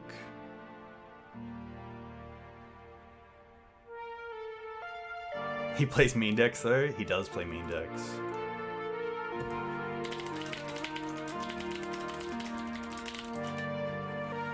Brainstorm. Okay. Brainstorm's fine. Define mean decks. Yeah, to be fair, some people would call Dark Depth mean decks. Some people would call Thalia decks, John, mean decks.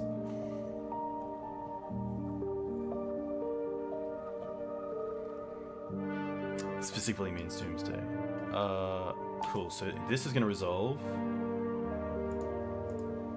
This will target them.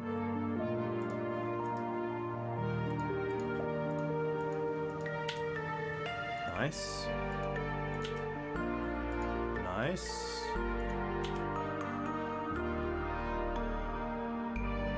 Engineer does nothing.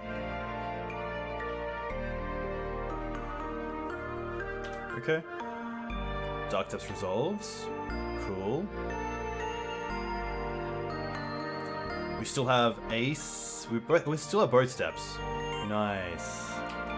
Very cool. Ooh, a little bit of tricks there. A little bit of a trick deck. But luckily got through it. Is Green White Depths my favorite deck these days? It sure is. It sure is. I really like that it plays a bit like Maverick in that it has a mid-range component to it, but then it also just has a combo finish. Or you can go for the combo early on, and then once your opponent deals with the combo through a bunch of resources, you can just play a fair mid-range plan and get there with some big knights and some big elvish reclaimers, which is cool. So yeah, Green White Depths, unfortunately, greensunzenith.com, is definitely my go-to at the moment. Big fan of it. Big fan of it. I really like the consistency of the deck. That's pretty big. I think if you are going to play more fair decks in Legacy, you are going to have to play with some consistent decks. Yeah, like the BANT Natural Order kind of decks. I know Reed Duke was a big fan of them. Definitely a good one. Interesting hand.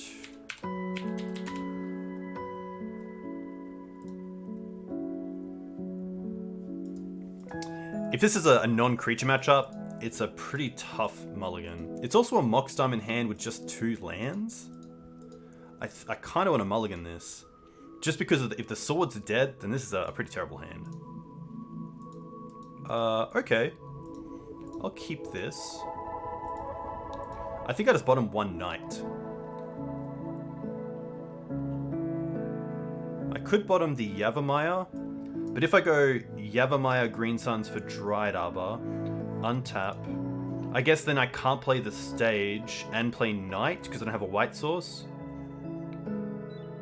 But if I play the knight, then I have access to the combo the following turn because then we have stage and Yavimaya in play.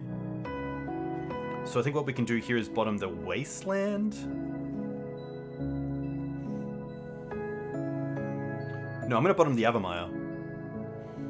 Turn 1, Savannah, Green Suns for Dried Arbor, untap, play stage, play knight, and then have the combo online the following turn. So we want to drop the Yavimaya. Hey Victor, welcome. Hope you're well. Yavimaya also just a legendary land, so if we draw one, it's going to feel pretty good if we dropped one.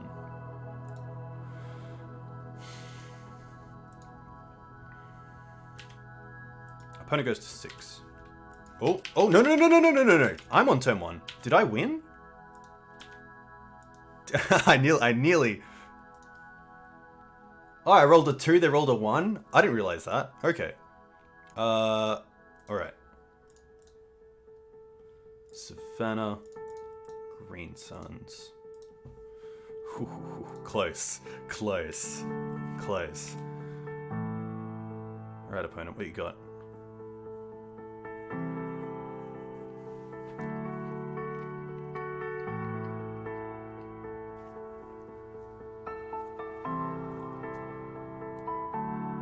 Giving the opponent hope.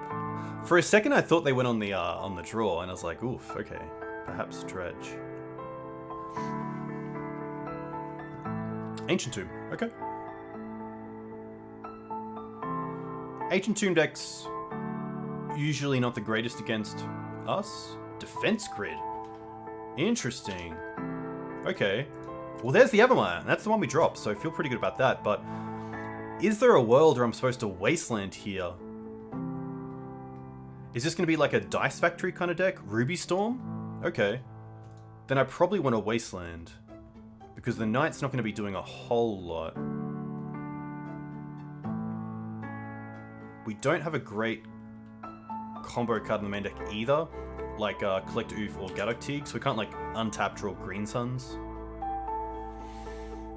Knight does get more Wasteland. I think putting them back to 2 mana is pretty good. Drop Knight and double waste next turn. Big question is this 2 mana going to give them what they need to go off next turn?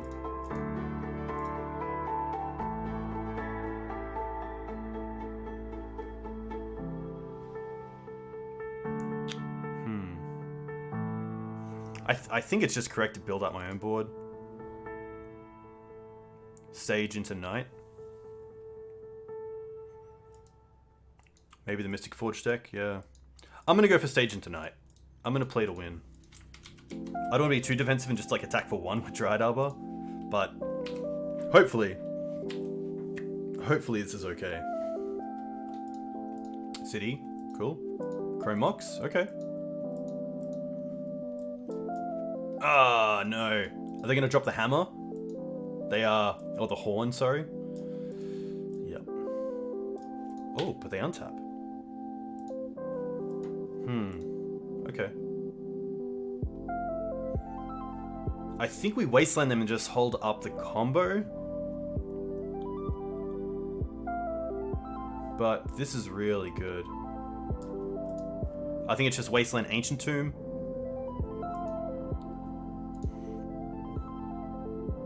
Might have to double Wasteland. Yeah. I guess I can also play a second Knight and double Wasteland.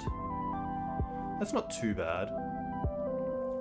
That also almost gets us into position to win the following turn as well, because these will be 5/5s. Maybe I will go for double waste. It has some cool tricks to it. So we're definitely Wastelanding Ancient Tomb. And then I'm trying to think if the Dryad Arbor damage is actually relevant here. I don't believe they have anything other than like Ancient Tomb that loses them life. So I think getting rid of the Dryad Arbor here is fine instead of the Savannah.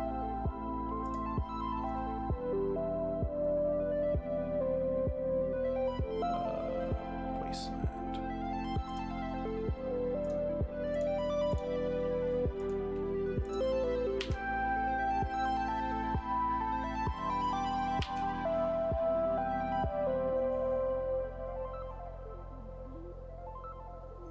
Seething Song, Burning Wish.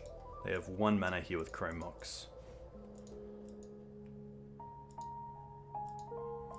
If we draw Wasteland, we can Wasteland ourselves to make these 8/8s, and that's 16. So crop rotation, Wasteland's pretty good. There's a few things. Yeah, I assume they're going to go off here, especially with the Horn and Burning Wish. LED Echo. Okay. Well, we tried. But this is a big reason why the sideboard is pretty combo heavy, so Deafening Silence is really good here. Collect Oof, the Forces, and Teeg. Even the Prismatic Endings aren't too bad.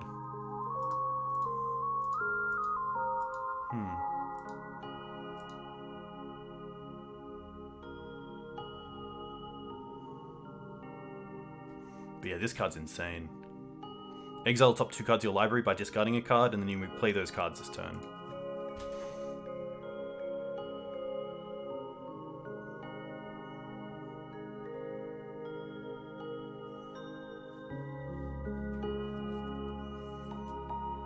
I assume my opponent will go for a Grape Shot line through Burning Wish.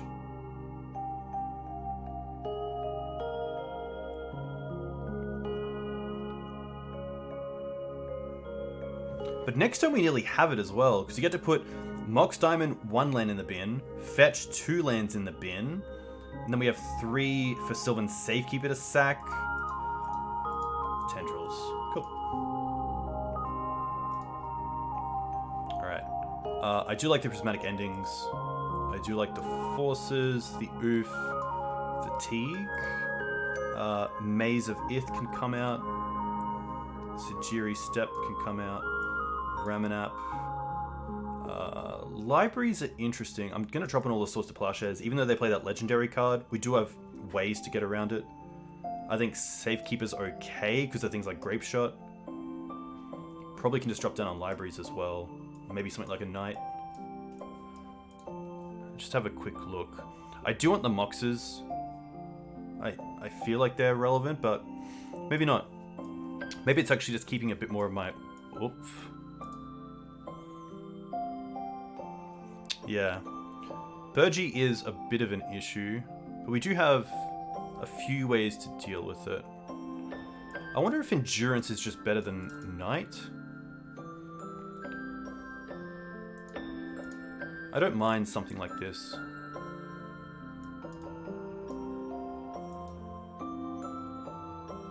Endurance doesn't really do a whole lot other than interact with Rider Flame.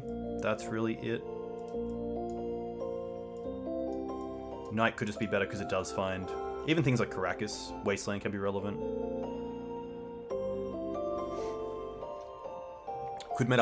Could mess up an LED Echo if they try to play it over 2 turns. That's correct. Because sadly we never get priority between LED being sacked and Echo being flashbacked, as LED is a mana ability.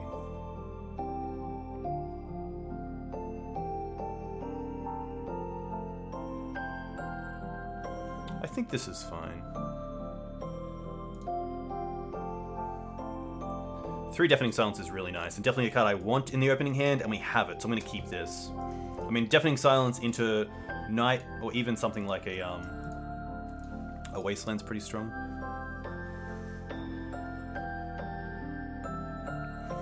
Autonomy. I know that Achilles has been playing around with a Leovold Abzan deck, which is just playing Leovold, and also Grist, which is cool. So I do think there are worlds where it's possible. And I know Mark Strassman is a big fan of like 4-color, which I assume is going to be playing a mix of those as well, which is pretty cool. But yeah, Cloths, unfortunately, there's a lot more answers to it, especially with Prismatic ending around. Interesting, so just no answer for Deafening Silence. Probably just means I run this back.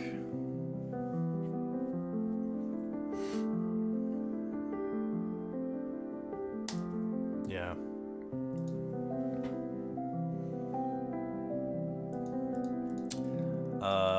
Just a poor hand in general. A 1-lander that doesn't really do a whole lot. Pretty happy to mulligan this.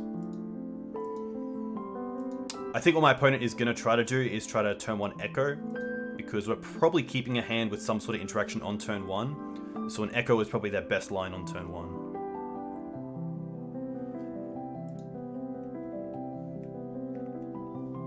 But, I mean, I can't... There's a lot of consistency here. Double Reclaimer, double Knight. We will mulligan this. Still probably just a mulligan, unfortunately. I really want to dig for Deafening Silence because it is just the best card in the matchup. And if I don't have some sort of turn 1 hate, then the game's going to go a lot like game 1, where I just kind of sit back and watch the fireworks.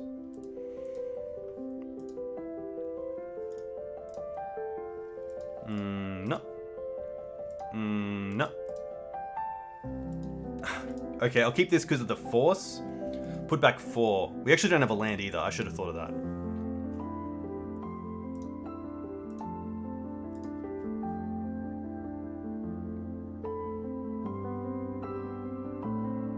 I guess there's a world where a 2 is better of just land and Deafening Silence, but this can definitely happen.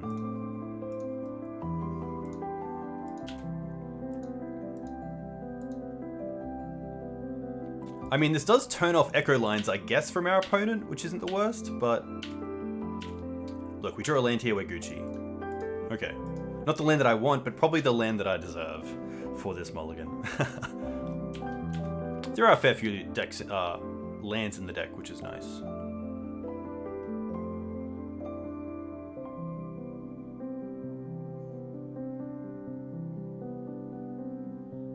I guess I wouldn't really count, I guess with Yavimaya it's close, but I wouldn't count the Dark Depths and the Maze of Earth, so yeah, around 26, which is pretty nice.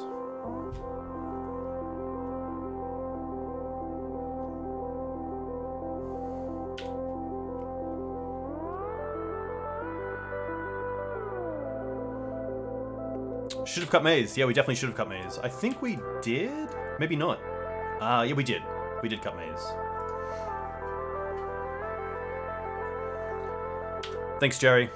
All the best. Hope you have a nice weekend. LED's okay. I wonder if they try to reforge here. It's funny, because any sort of,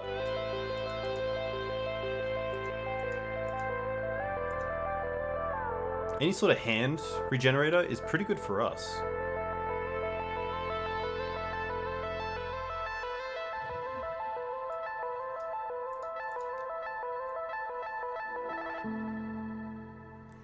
If they cast the defense grid here off the Lotus Petal, then I feel like we just have to trade the Force and the Crop for LED. They're just going to pass. Well then. Am I going to hit the LED here? I think I am. I kind of want to hold this for the hammer, but I don't think I have the time.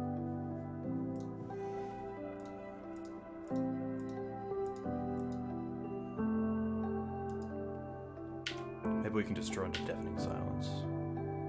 Yavimaya. Pretty nice. Alright. Well, they have one card. Maybe we can get there. Maybe there's hope. They could sack the pedal to remove a target, but then they would still lose the LED. Knight. Okay. Yeah, now we're in a not too bad position. We can sack the flagstones for a Thespian stage and then go from there. I could get Wasteland. Maybe I do have to be a little bit more defensive here. Yeah, I think maybe Wasteland's better. Jesskai's Will? Okay. Petal Chandra Reawaken.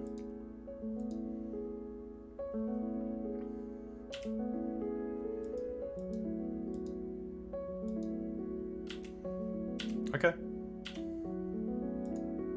They have 2 cards left. Sack this. Go and get a Savannah. And then just get a Wasteland. If we draw a land here, we could also play the Knight. Library. Okay, that's pretty huge.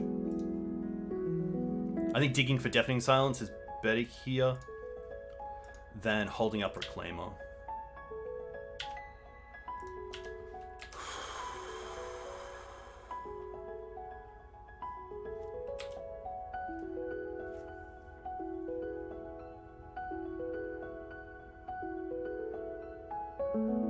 Putting up a fight.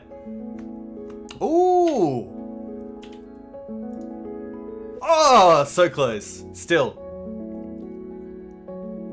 I think we just pay for all of these, to be fair. Play Dark Depths. And then... yeah, I think I Ending Petal and then just hold up, sack the Savannah for Thespian stage.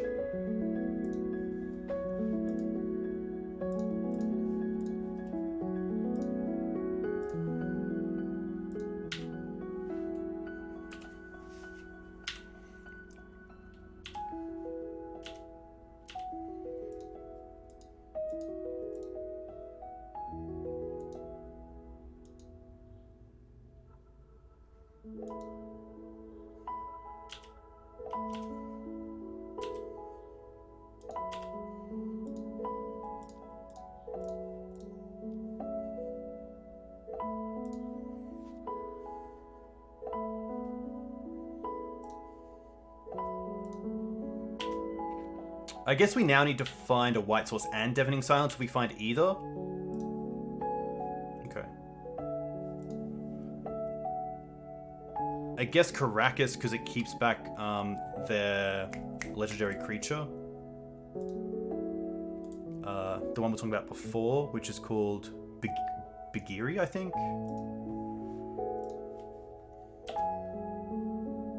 I'm also going to hold up Bajuka Bog, just in case it's relevant. Bergie, that's it.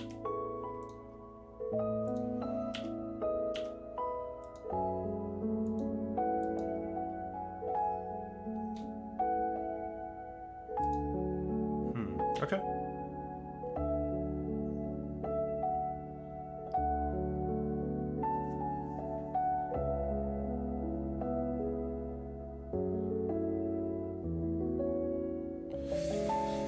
Cool.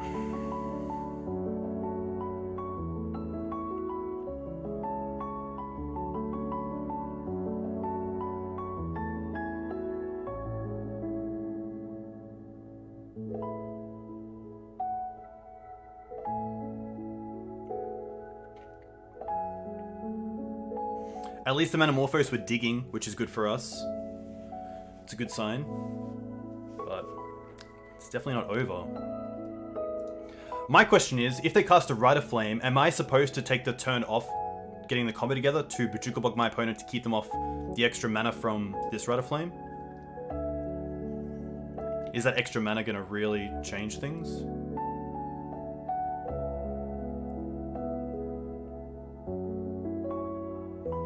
No? Just keep up the combo? Well, there it is.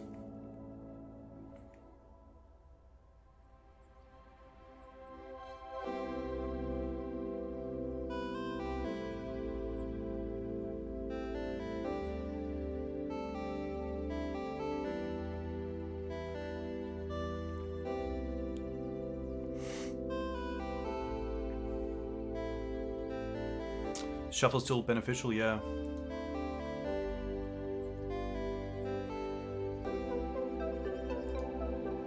This is the reason why I kept the Reclaimer up and didn't attack. So I definitely feel like inside, I always thought that if they cast Rite of Flame here, I'm definitely going to get Bajuka Bog to take them off the Rite of Flame. And I think I will here. I think I'm going to throw away the Yavimaya, because we have the extra land anyway for the combo next turn. And then we also have white in case we draw into Deafening Silence. So I think here we have a case where I'm pretty happy to try to take them off the mana.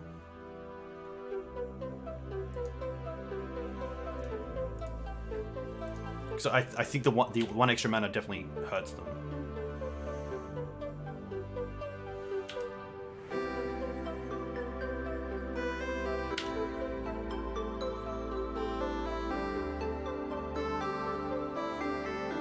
Looting. Okay. Echo. LED.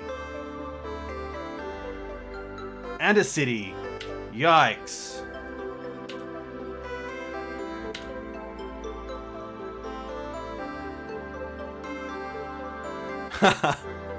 Okay. Well, we tried.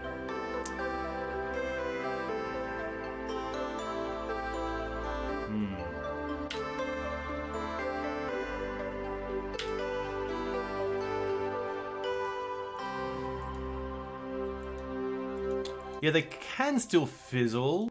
We do have the endurance if that's relevant as well, but perhaps I should have actually floated a green off the Thespian stage as well, so that we could do something like crop in response if really needed.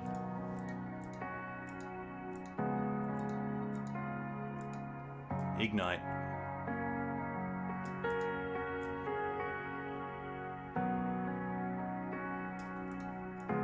They have no mana floating.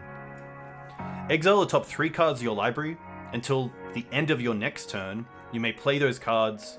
If this spell was cast in the graveyard, you may play cards this way without paying them mana costs. Alright. LED, Ruby. Okay, just mana. That's fine. I mean, we can even endurance them in response so they can't Faithless Looting.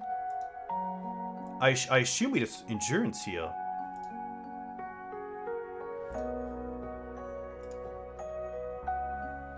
so they can't looting.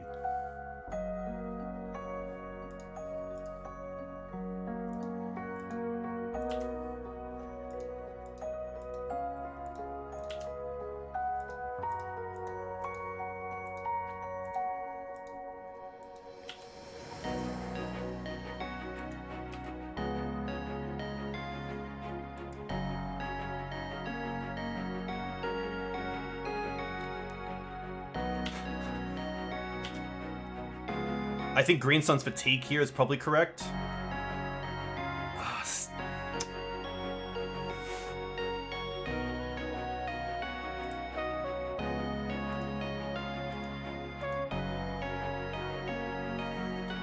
Like, it's either Green Sun's Fatigue or Green Sun's for Oof.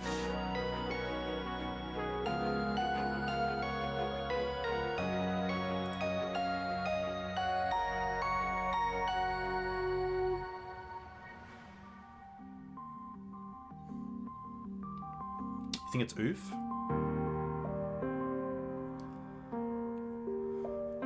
They can't get black mana otherwise.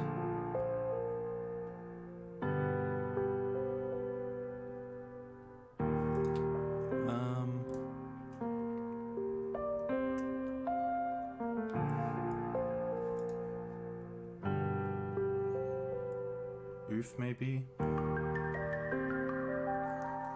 I mean, they have to draw into... Teeg doesn't stop burning Witch Grape Shot, but I'm trying to think with 0 cards in hand, they get to draw 1 card, and what's the worst card that they can draw? Like, with Ruby out, Hammer doesn't do anything because they can't discard. I'm not too sure with just, like, 1 draw step what they can get. I guess Echo is pretty big.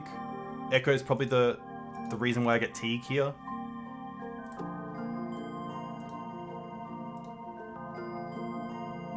Echo and Ignite, yeah.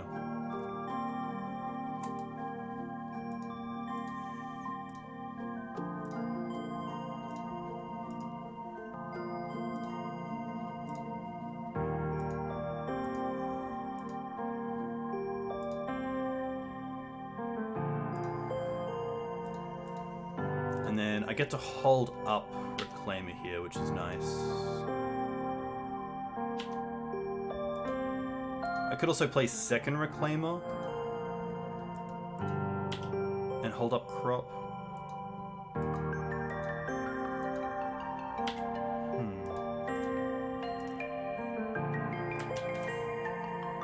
Yeah, Reclaimer's fine here. I'm not really holding up for anything. I have the combo in play, Bojuka Bog's being used. Crop for Wasteland's pretty nice. Yeah, okay. That's very true. Alright. We know the top cards in hand as well. So I think here I'm happy to Crop first to see if we can find Deafening Silence in a fresh 3. There's Oof. Oh, still okay. Put on top, play a land. And now we have 2 mana for Oof. Wasteland the city, and then we still have 3 mana up for stage.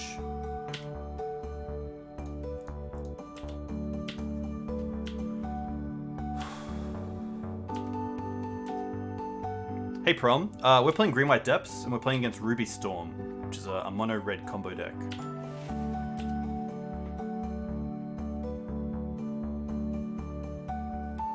Nice. There we go. Very cool. Very cool. Yeah, Mulder 3 paid off. Mulder 3 no land. Nice. Alright. Very cool. Yeah, it was a cool match. A little back and forth. Opponent did whiff, and we did need our opponent to whiff a few times, but at least we put ourselves in the position to win, so... And we didn't need Deafening Silence. Even better. Haha.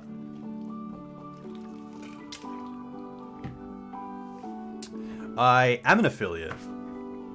Very lucky. Alright, up with Man with Brisk.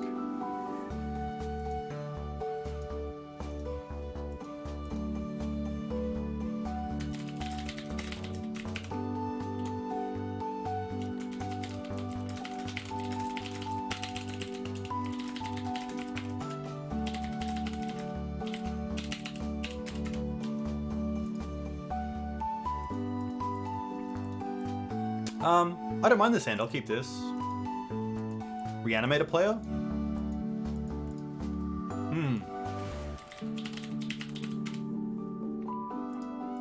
Still pretty happy to keep. I mean, I'm going to keep like him in the blind, and I think this is a pretty good hand in the blind. Haha, hey Fun and Andy. Very nice. So what advice would you give to someone starting out in Magic for Legacy? Okay, a few things. I would have a look at like MTG Goldfish and have a look at the metagame. I would look at what sort of decks you like here. And then I would look at proxying some decks. So printing out versions of the cards, shuffling it up, having some games. See if like your local store has a Legacy scene and see if anyone there has like free decks to play with. And yeah, I would try to get as much experience with the format and different decks before choosing a deck and buying in, because you obviously don't want to pay like half for half a deck and then find out you want something else. So I think with how strong the community is, you should yeah, definitely look into what your local can offer in regards to getting into the format. Also watch streams. Streams are cool. I like streams. Okay. Yeah, fetching for Mountain first is really interesting. I'm kind of happy to go Windswept Pass. Hold the Mox for now. So I'm not really moxing into anything here. Could be Goblins. Interesting for them to not have a turn 1 play. Double Mountain. Mog War Marshal. Okay.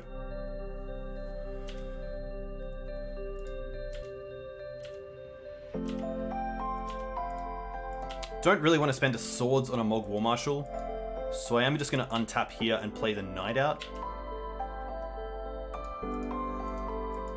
I kind of like fetching here to make the Knight as big as possible. I could play Yavimaya, and then the Knight's still a 4/4, which is nice. So if I go Mox, Pitch, Windswept Heath, Yavimaya, Fetch, we would then have 4 lands in the bin, and Knight would be a 4/4, which means that something like Black Source into 1-drop into Munitions Expert would kill the Knight.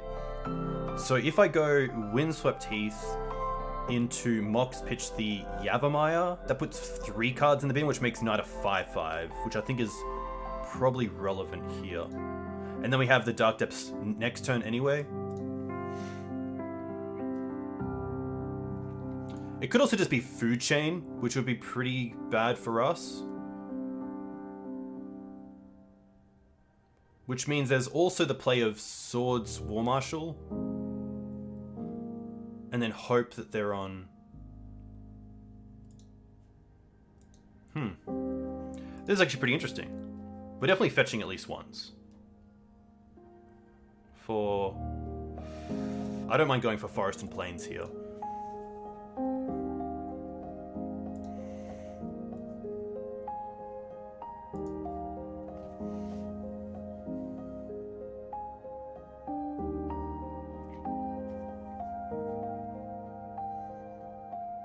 I think Knight is just, yeah, the best play here. I definitely don't know if they're on Food Chain. Yeah, giving them green when they have the if they are the Food Chain version is very, very true as well. Something I have to be mindful of. So that's a good point, Fine and Andy. They're going to pay for it. Okay, that's huge. That means they're not going to be casting much this turn, which is great for us. Bloodstained. If they have like a Tager, that gives away a lot. But if it's another Mountain, I'm going to assume it's just going to be mono red. Mog Fanatic. Okay.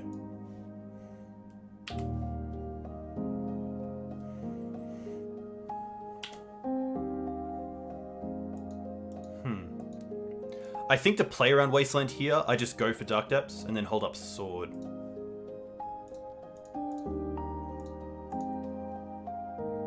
Let's sack the Forest. Go and get Stage. Copy Dark Depths. Keep this one. pass with swords up if it's relevant.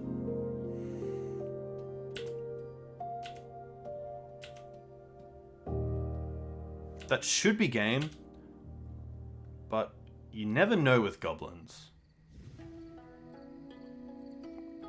Yeah, they play Sling Gang. That's a good one.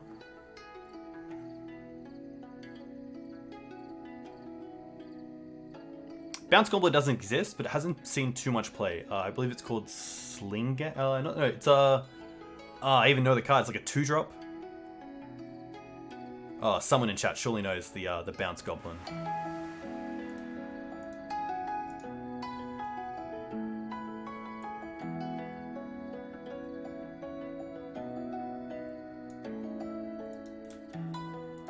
Okay. Sting Scourger. Thank you very much. Alright. We like the Prismatics. We like the Glacial Chasm. We like the Oof. I actually don't mind the Endurances either. Endurances are kind of nice. Sylvan Libraries I don't really like. Might just bring in the 1 Endurance. Bog we can take out for sure. And then just 1 more card. Might just be a Mox. Mox isn't that relevant. Oof I do like, actually. Something like this. I just think they're quite aggressive. That Sylvan Library can be a bit of a liability if we are aggressive with it ourselves.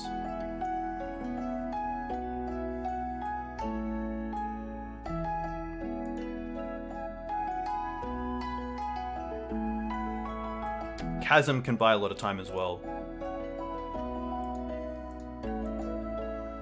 Wasteland is a card, but hopefully it's not relevant.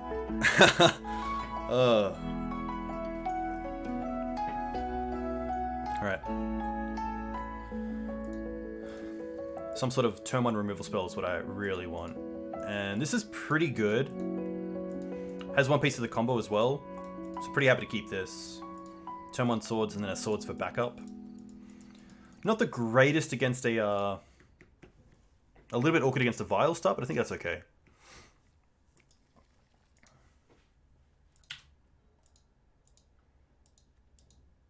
Wasteland Vile. Okay.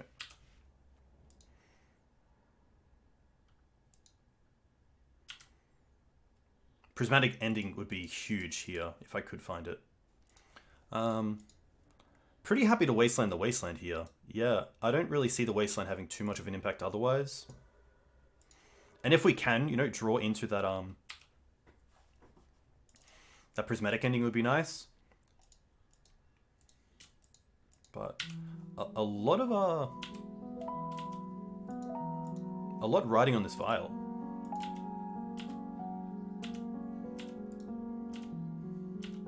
We currently have basics as well, which is really nice. Safekeeper. Definitely not playing the Safekeeper here. Just gonna pass with swords up.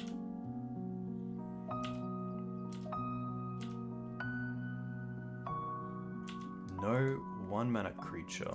Huh. Didn't really expect that.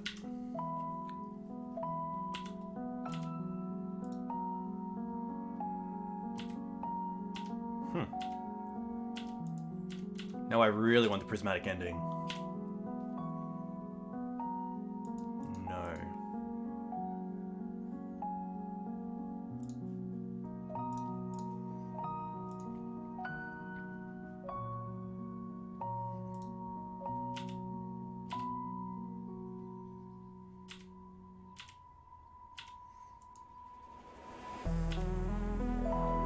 Thankfully, like, Munitions Expert does nothing here, because what happens is the trigger goes in the stack, and then in response we can actually fetch up a basic here,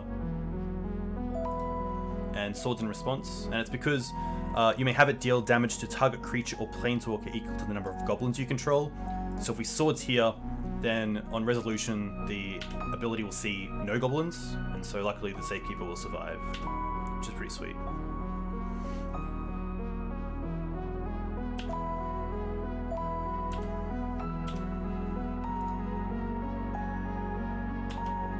This is probably the one that makes things cheaper. Magus.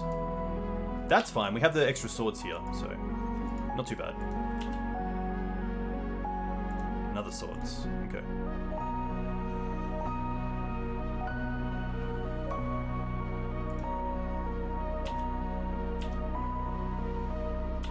Goblins is an interesting choice. It is, to say the least.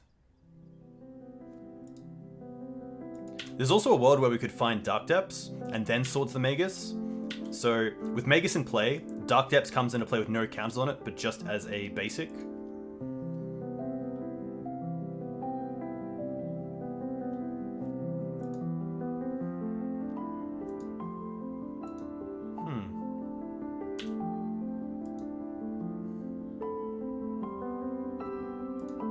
Sling Gang's okay.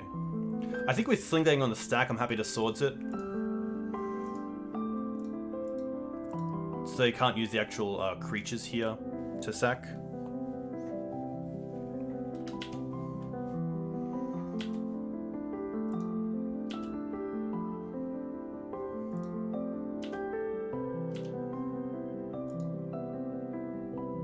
That's just a free attack, surely.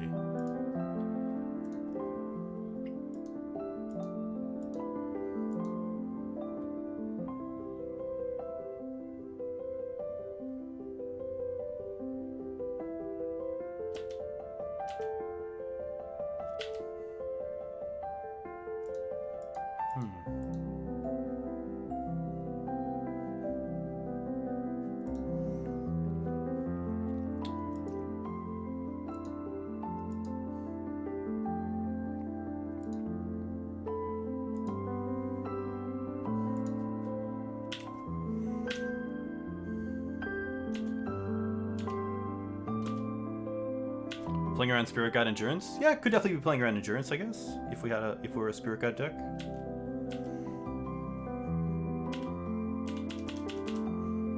Vial to 5 definitely means they have a Muxus in hand, which is pretty scary. Pile Driver, that's okay.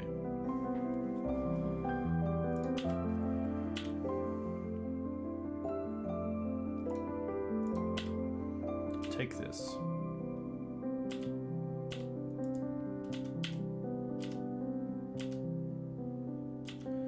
Really need Prismatic Ending or Green Suns for Oof.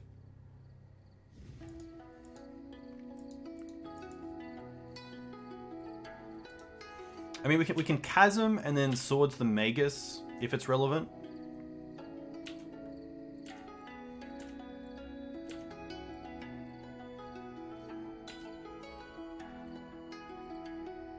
A 5-drop. Earwig Squad. Huh. That's just a 5/3. Okay. Yeah, unfortunately we don't usually care about Goblins, but when it gets to this stage and they go wide, it can definitely become a pretty big issue.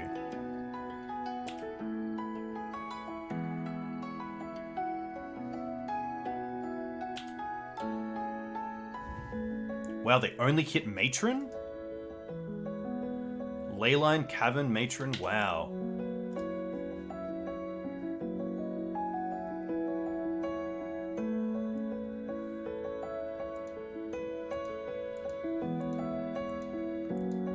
They could get Muxus, they could also get the Haste creature and cast it, which would be good for us.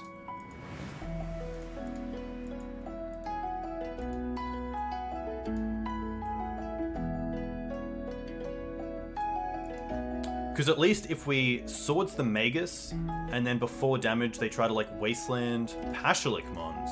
Okay.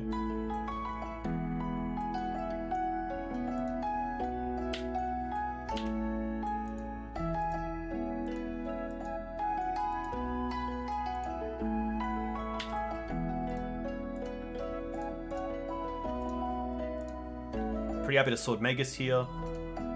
And then if they try to Wasteland the Chasm, we can copy it with Stage.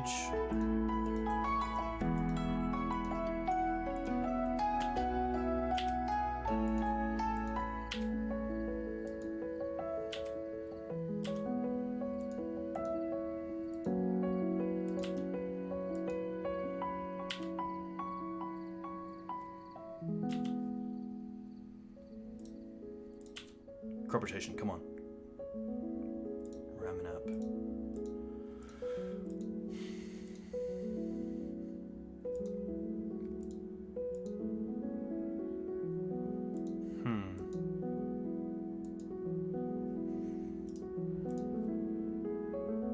kind of need to play a land and Ramen up so I can hold up. I guess I can't actually. I have to play Yavimaya so that Glacial Chasm taps for mana. So now I can play Ramen up and hold up Chasm copy. But they can use Port here to actually tap us off mana to copy Chasm, which is interesting as well. So they should, yeah, tap us down, then untap, and then Wasteland Chasm, which might just be the turn they need.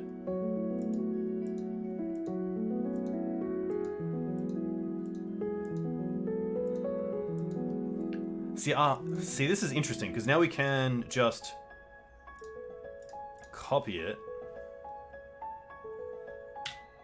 But if you tapped us down and then did it, maybe they have another Wasteland in hand.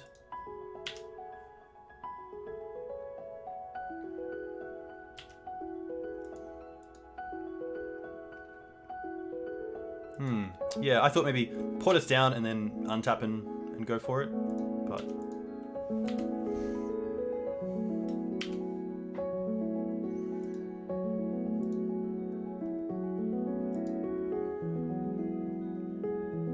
Definitely a pretty easy thing to miss. Another Muxus, cool.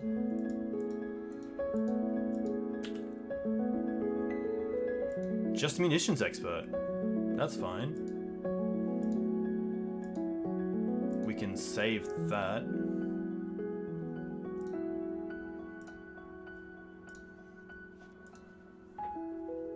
Yeah, that's crazy. I mean, 2 Muxus and 2 whiffs. You don't often see that.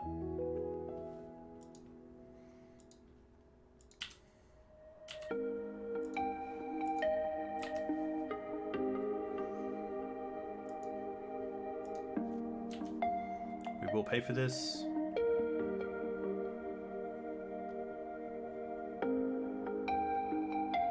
Tap down, get that. Sure.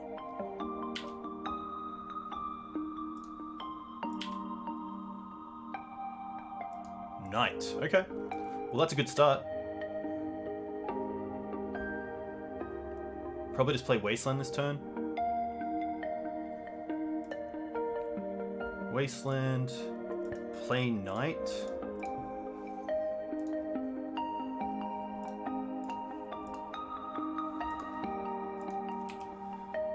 Whew.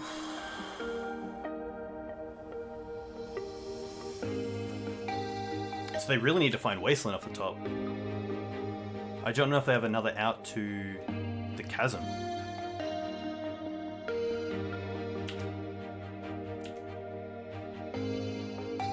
This is game 2, green. We were lucky enough to get there in game 1 with the 2020. Hey Eternal Magic, thank you very much. I hope you're doing well. If anyone in chat is looking for some more legacy content, especially high quality content, definitely check out Eternal Magic BR.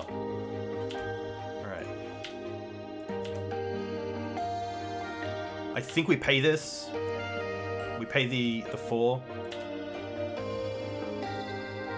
Step. Okay. Probably get back Wasteland in case they play Wasteland for turn. To try to interact with the combo. But otherwise, we're looking pretty good. They are at 23. So luckily, we can give... We do have to get rid of the Earwig, because it is a black creature to try to get through.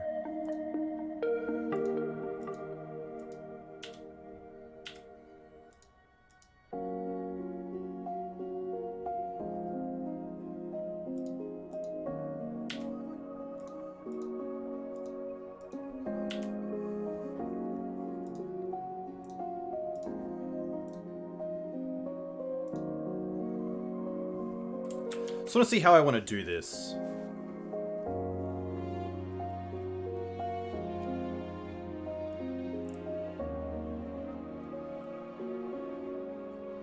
I can let the Glacial Chasm go and then get it back post anyway. My only question is there a way to get through the damage? But I think I just have to do it both.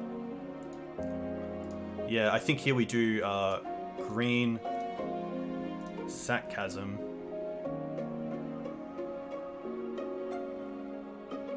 Go and get Dark Depths. And then create a 2020.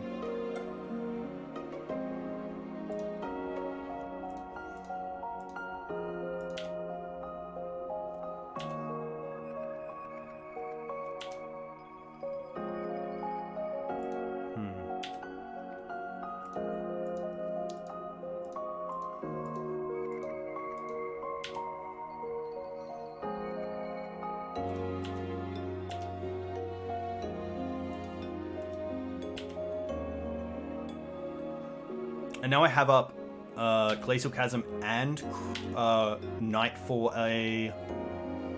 Where is it? Glacial Chasm? Knight for a Thespian stage to copy it.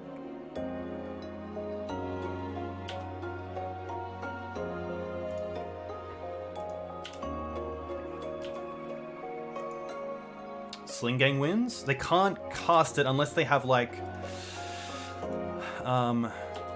what is it? The Skirk Prospector, maybe, and then sack a few creatures and then get there. I guess Muxus into Sling Gang's pretty good.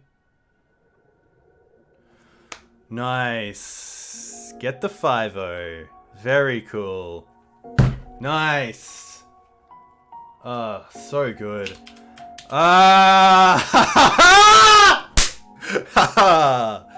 So good. There's been a lot of 4-1s. So to get that is really nice.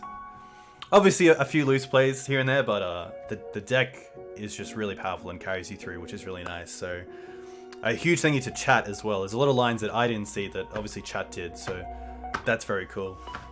Nice. Very, very cool to get on the trophy board this season. Nice. Cool. Nice. Yes. Very cool. A good mix of decks as well.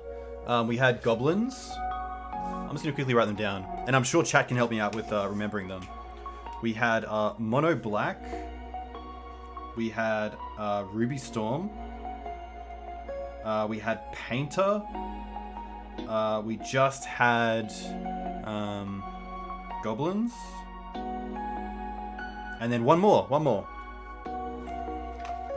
Hey Jake, hope you're well.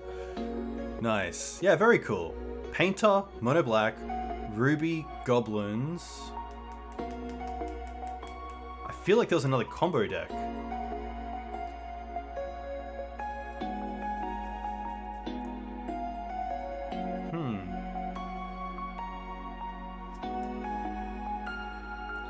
That win against Ruby Storm was really cool. There was a Terminus deck. Yes, BANT Control was the first one. Nice. There we go. Nice. Perfect, Fun and Andy. Nice. Yeah, let's quickly look over the deck. Deck was pretty sweet. The only change that I consider is something like a split of Swords to Plowshares between the board and the main deck, and Prismatic ending in here as well.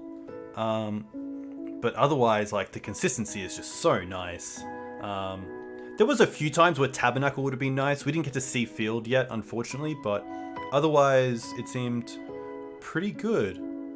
Yeah, I just love the deck. It's just, like, the consistency is off the charts. And it just has some really nice ways to win out of nowhere in a way, which is cool. Yeah, I think Yavimaya is definitely one of the best printings for the deck from Modern Horizons 2. Probably more so than Prismatic Ending and Endurance, because we already had pretty good ways to deal with the graveyard and crop rotation for Bog, and that removal wasn't the worst with things like Swords to Plowshares or some sort of extra effect in the board. So, yeah, green. I guess if we're playing two basics, they should just be snows, because maybe there's a world where Thespian Stage can just copy normal basics. So that's pretty true. I mean, just as a nice one. And I guess if there was like an extra fetch land in here, that'd be kind of cool. But otherwise, really cool. Really cool to get the 5-0. That is going to be me as well. So a huge thank you to everyone who came in and watched, the new followers, the resubs. If you want to find me on YouTube, you can find me here. Yeah, Eternal. That sounds great. If you want to find me on Twitter, you can find me here. You guys are more than welcome. I hope you're all well. I hope you enjoy your weekends. Definitely check out some of the big streamers in chat here. Obviously, Eternal Magic BR is going live now. Saratarix is a fantastic streamer. Bookish Matt sometimes streams. Dreadnought 33. A lot of good ones. Hey Man with Brisk. You got pretty unlucky. I mean, I don't think I've ever seen those two Muxus hit one creature each. That was pretty tough. But yeah, some good games. Goblins does have a very tough matchup against Depths variants, I feel. So it was going to be an uphill battle, but you did get to a stage where you were going kind of wide, which was tough. But yeah, some really cool games. Speaking of Goblins, I'm going to be doing a stream with Eli at Goblin Lucky 1 pretty soon. I think the way it's going to go is that I'm going to play a league on Goblins, and then we're actually going to go through the league through replays on his stream, which would be pretty cool. Just to give like an insight into a non-Goblins player playing Goblins, which would be pretty cool. So really looking forward to that. Eli and I have done content in the past, and it's been awesome. Really nice guy. Obviously very good with Goblins, so it'll be cool to see how he thinks I go with probably the one Vile deck that I haven't really played much, so that should be pretty cool. Alright, I'm gonna see if Eternal is live. Eternal Magic BR is live. Nice. Alright. Thank you once again. Very cool to get the 5-0. We will see you next time. I'll be live, maybe even tonight, in about 7 hours, perhaps. We'll see you then. Cheers.